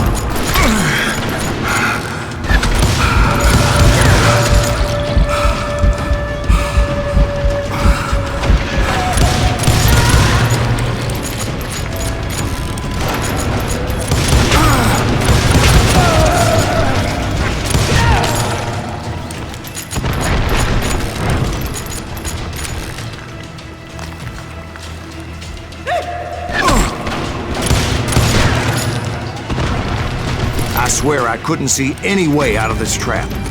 But suddenly, one just appeared. Kind of like a miracle.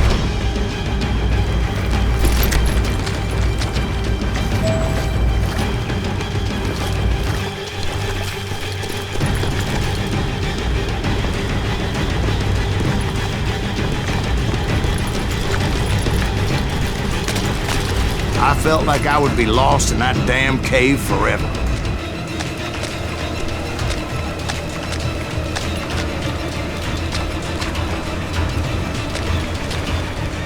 Finally, I found myself back outside, perched on the edge of a precipice, overlooking a thundering whitewater river. To get where I was going required several leaps of faith, but no way in hell I was turning back.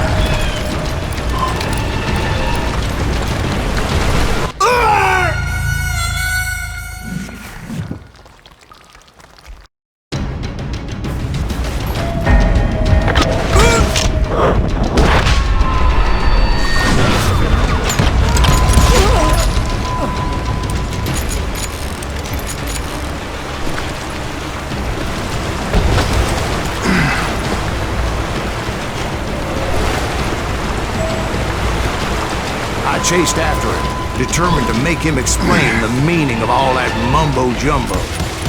Mumbo-jumbo is right. Are you making this all up as you go? A few details may be fuzzy, brother, but I am relating exactly what happened to me.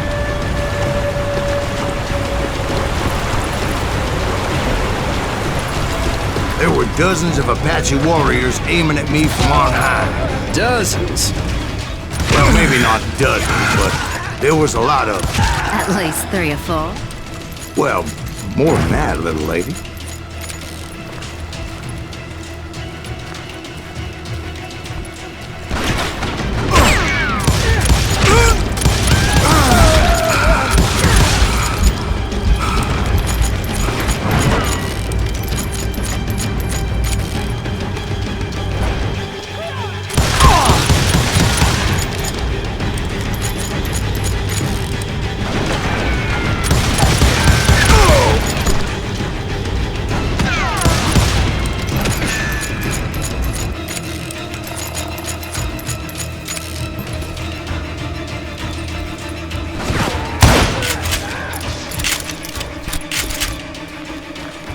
I had a steep climb up creek ahead of me and scrambled up those rocks like a mountain goat. I was determined to locate Grey Wolf and find out exactly what the hell he was trying to tell me. And wouldn't you know it, that crafty son of a bitch led me right into a trap. What kind of trap? Well, son, there had to be at least 100 Apaches surrounding me.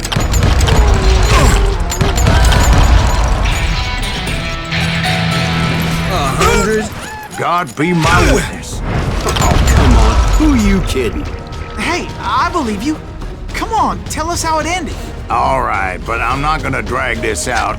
Where were we?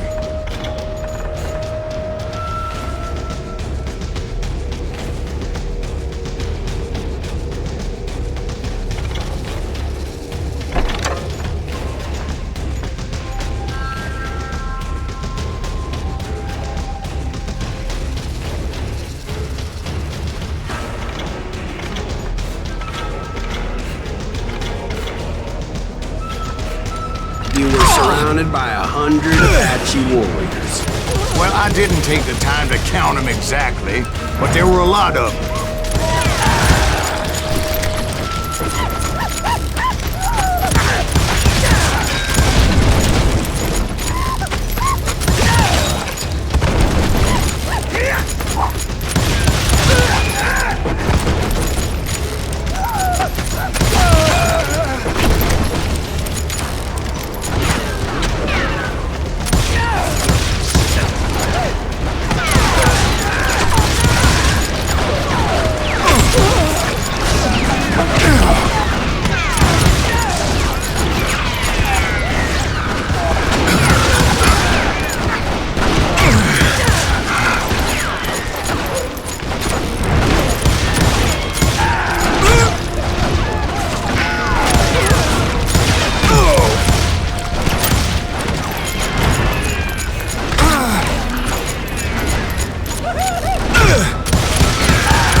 And in the end, a path appeared before me that I had not seen before. I followed it as I desperately needed to find out what Grey Wolf was trying to tell me.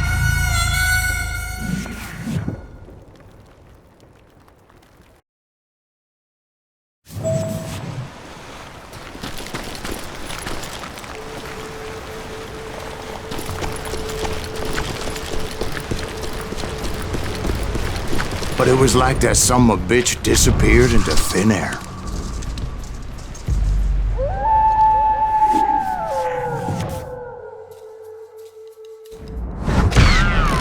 Never did find him.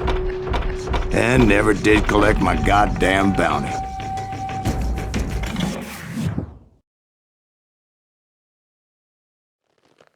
Thank you, darling.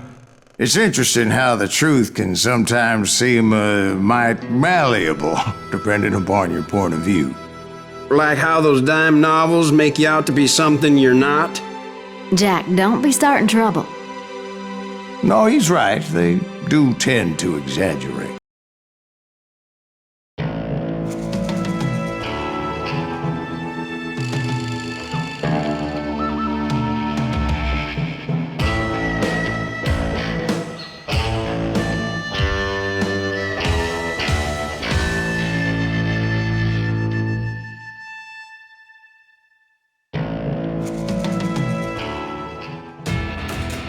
It was early morning.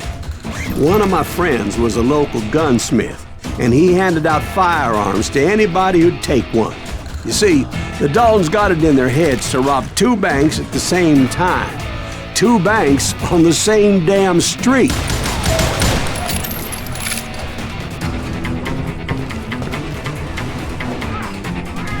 He can't stand against the law.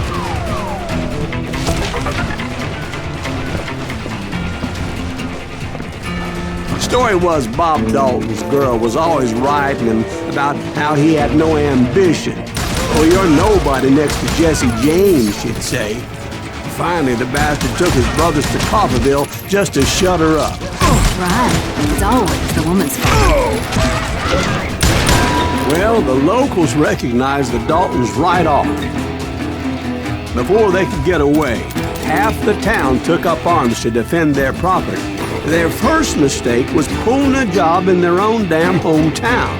The boys grew up in Coffeyville, so everybody knew them. The bank teller tricked them, telling them the time lock on the safe wouldn't open till 9:30. Well, that gave the locals enough time to prepare an ambush for those sons of bitches.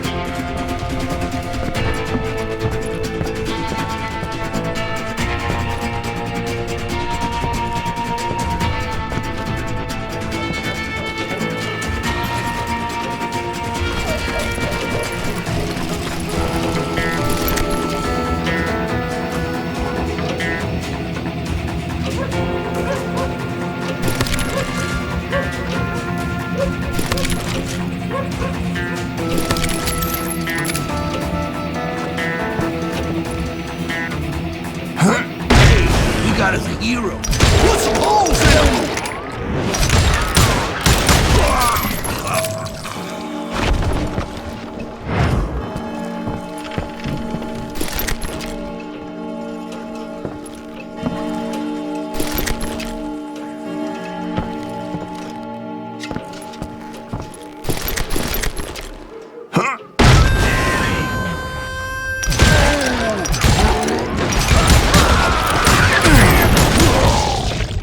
The brothers paid dearly for their stupidity, but everybody knows they had it coming. There's more to it than that. I read all about that day, so I know for a fact that it went down very differently. First of all, it was high noon. A posse of U.S. deputy marshals were on the rooftop across the street. Get ready, boys. They're gonna make a move. The lawmen had been tracking the Daltons for months. Now they finally had them dead to rights. Among them was a bounty hunter feared by many a lawbreaker. The marshals tried to get the Daltons to surrender. They'll give up eventually. We just gotta wait the sons of bitches out. This bounty hunter knew that the brothers were far too proud to ever lay down their guns. He went in there alone to confront those criminals. One of the marshals shouted, "Where are you going? Are you crazy?" Hey, where do you think you're going, dumbass? That rifle's mine. But he paid him no mind. He saw a way to get around to the back of the bank. Then he figured out how to hit the Daltons from a direction they weren't expecting.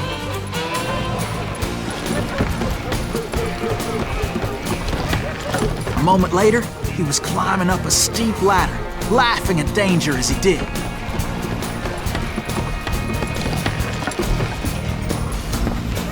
It was brave men like him who risked their lives to tame this wild country.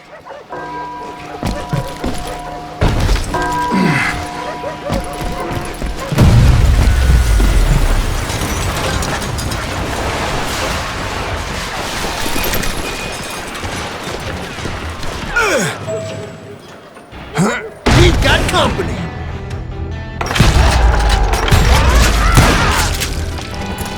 Heroic men like him, who did what other men couldn't or wouldn't to make this country free.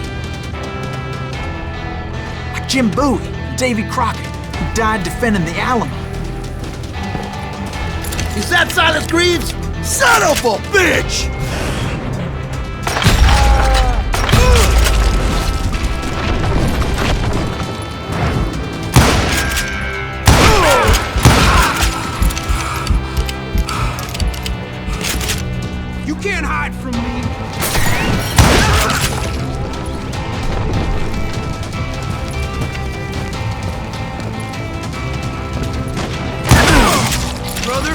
gonna make you pay for that!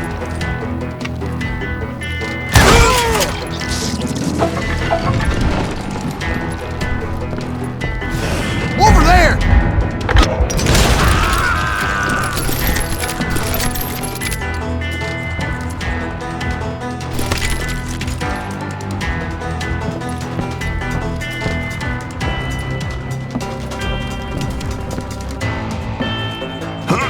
Silas Green! What the hell? Bland! Came away victorious, taking down those thieving Daltons.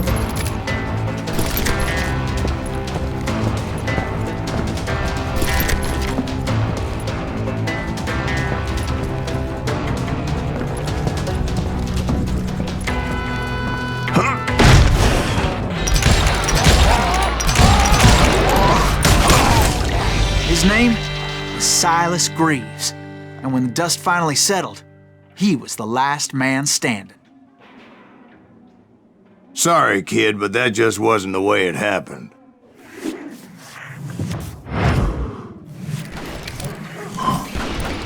It was early evening, not high noon.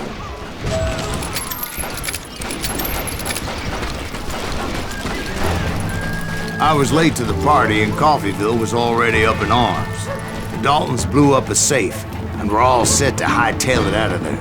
Those pathetic deputies surrounding the bank were dropping like flies. I'm ending you.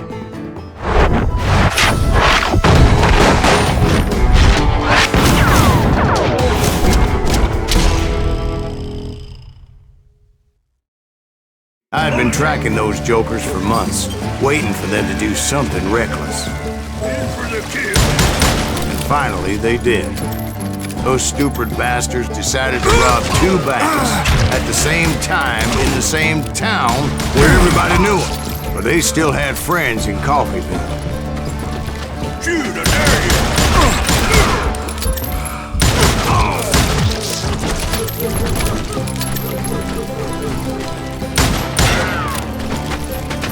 Hey, you got us a hero.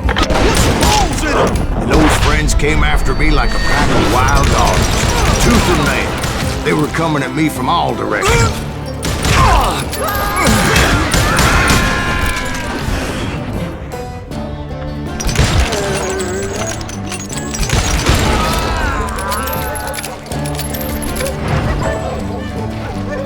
I caught sight of the Daltons running with the money and didn't want to lose it.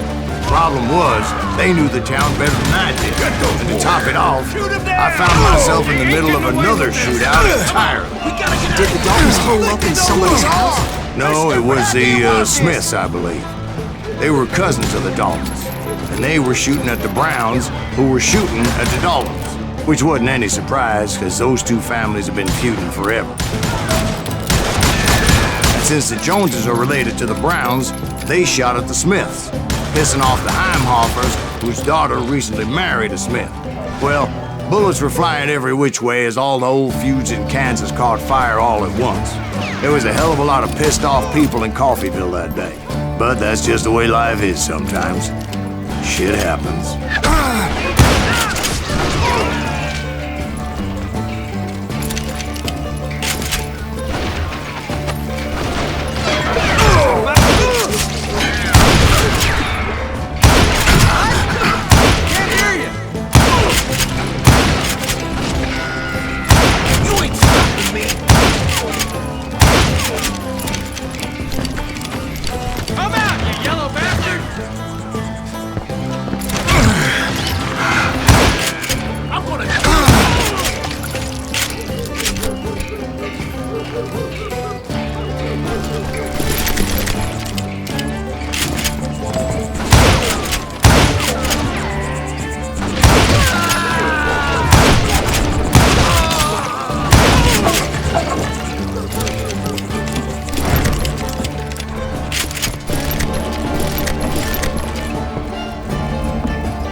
The Dalton boys knew I would never give up.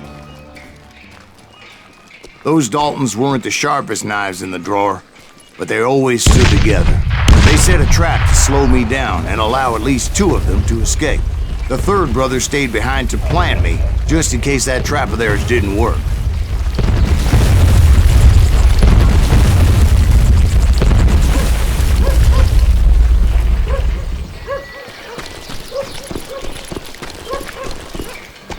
It was Emmett, the youngest, and he decided to stand his ground and face me down. I ain't afraid of you, Silas Greaves. This is where it ends for you. He was determined to protect his brothers. And I understood how he felt. Taking me on all by his lonesome wasn't exactly a recipe for a long life. It's over.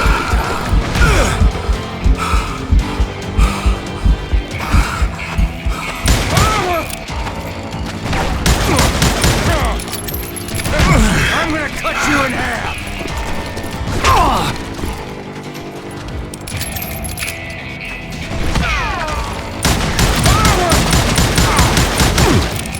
I'm gonna plant you where you stand!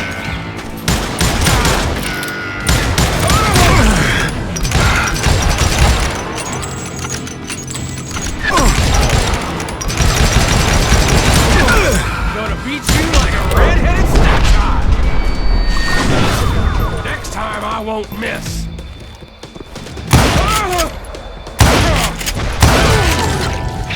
But Emmett Dalton survived the robbery in Coffeyville. He's the only Dalton who did. They say he was shot 23 times. Well, Dwight, who do you think put all those damn holes in him?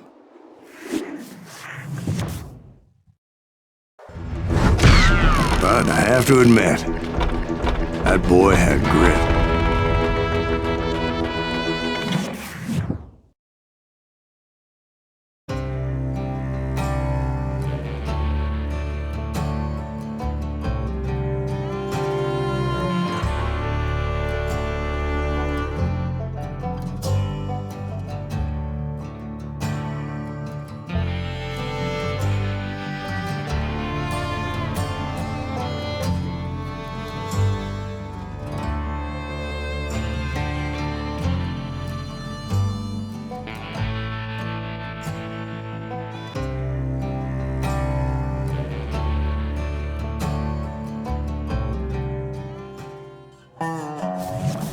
We'll get those suckers! It took me a couple of days to track the Daltons down.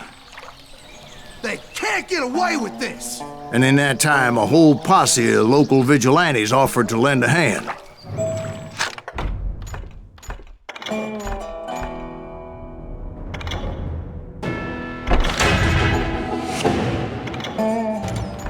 We'll track them to the ends of the earth. They seemed as determined as me to find those outlaws. But as we headed into those swamps, it was like I had my own private army. There was no way those boys were getting away this time.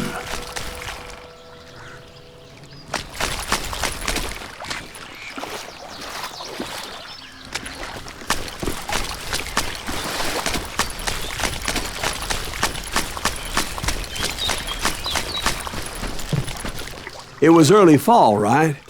Beautiful time of year. At least you had the weather on your side. Not by my recollection.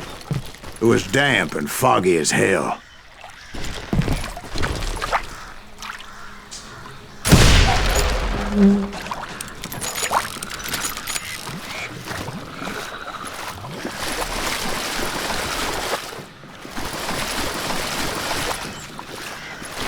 It was tough to stay on a true course, so we kept an eye out for landmarks.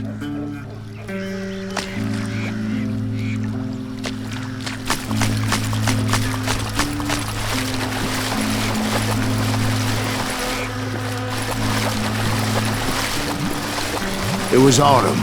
The maple trees were in full color, red as blood.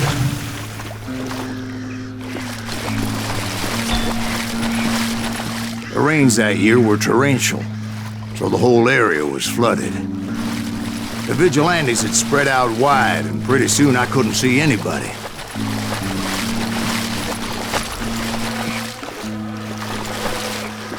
Bury them in the swamp!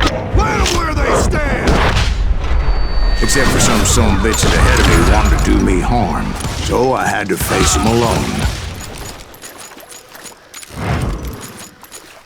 I wondered why my compatriots didn't come running when they heard the shots.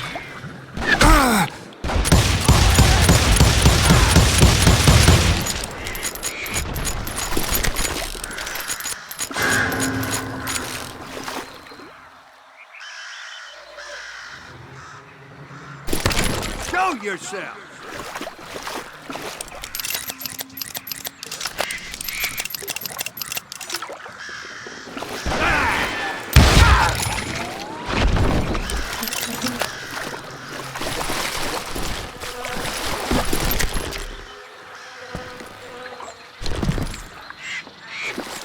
So did you find the Daltons? Not yet, but I did have the questionable pleasure of meeting a few of their friends. The boys had established quite a reputation by that time, so they attracted all manner of riffraff to their cause.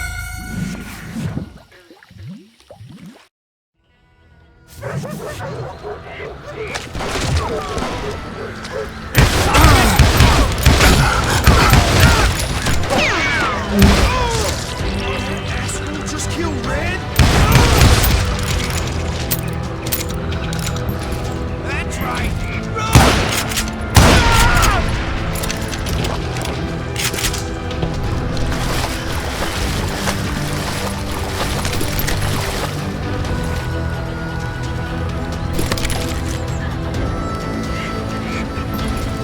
Just kill him, right?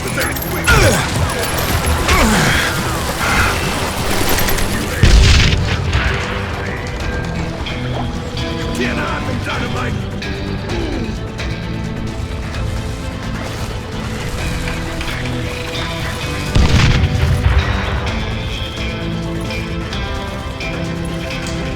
Shoot him in the head!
Get ready to die! Now,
and my reinforcements was nowhere to be seen.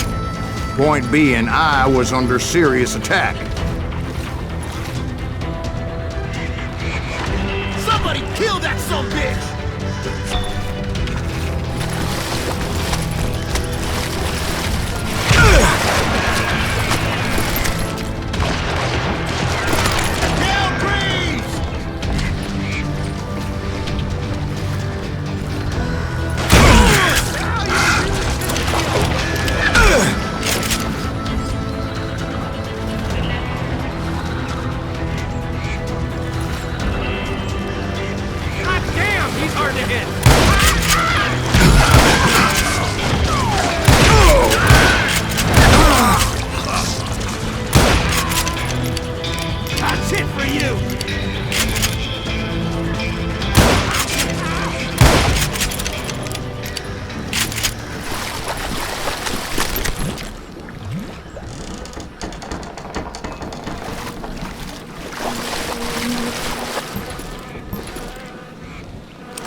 But luckily, a barn materialized as if right before my eyes. I scrambled up top to get a better view.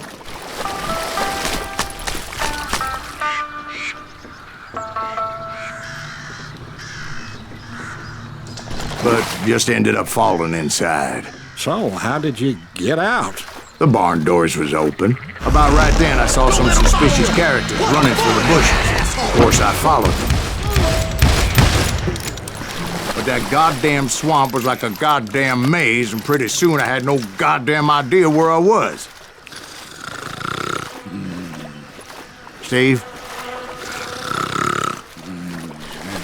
So I just started walking, and pretty soon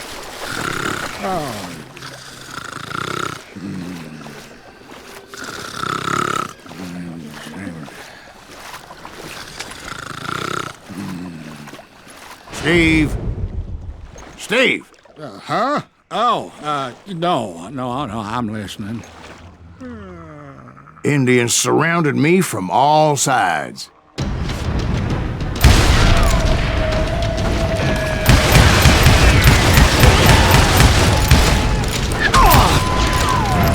Indians? There were Indians? No. I just wanted to make sure Steve was paying attention. Now, where was I? You were following the Daltons through a swamp? That's right. See, Steve? Dwight's paying attention. No, I'm listening. I was just resting my eyes. So, where was I? The Daltons. Right. See, there's a reason so many outlaw gangs are made up of brothers. Being a brother is a very sacred thing. It's a bond like no other.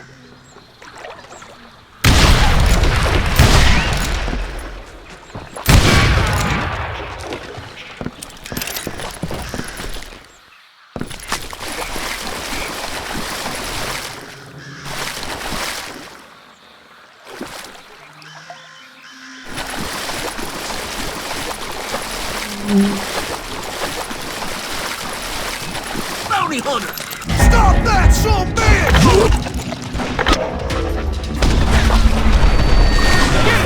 So did you ever find the damn Daltons? Not yet, but I did find a few of their cousins. You Kansans breed like rabbits. More Smiths or Heimhoffers or who knows what. Bounty hunters! Stop that, sumbitch!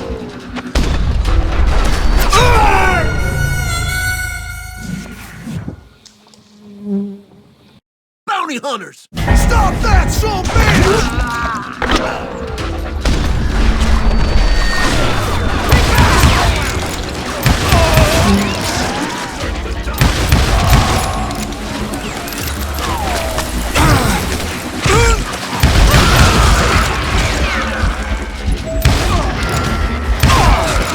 But hell, what's more important than family? I bet Ben knows what I'm talking about. You're dead!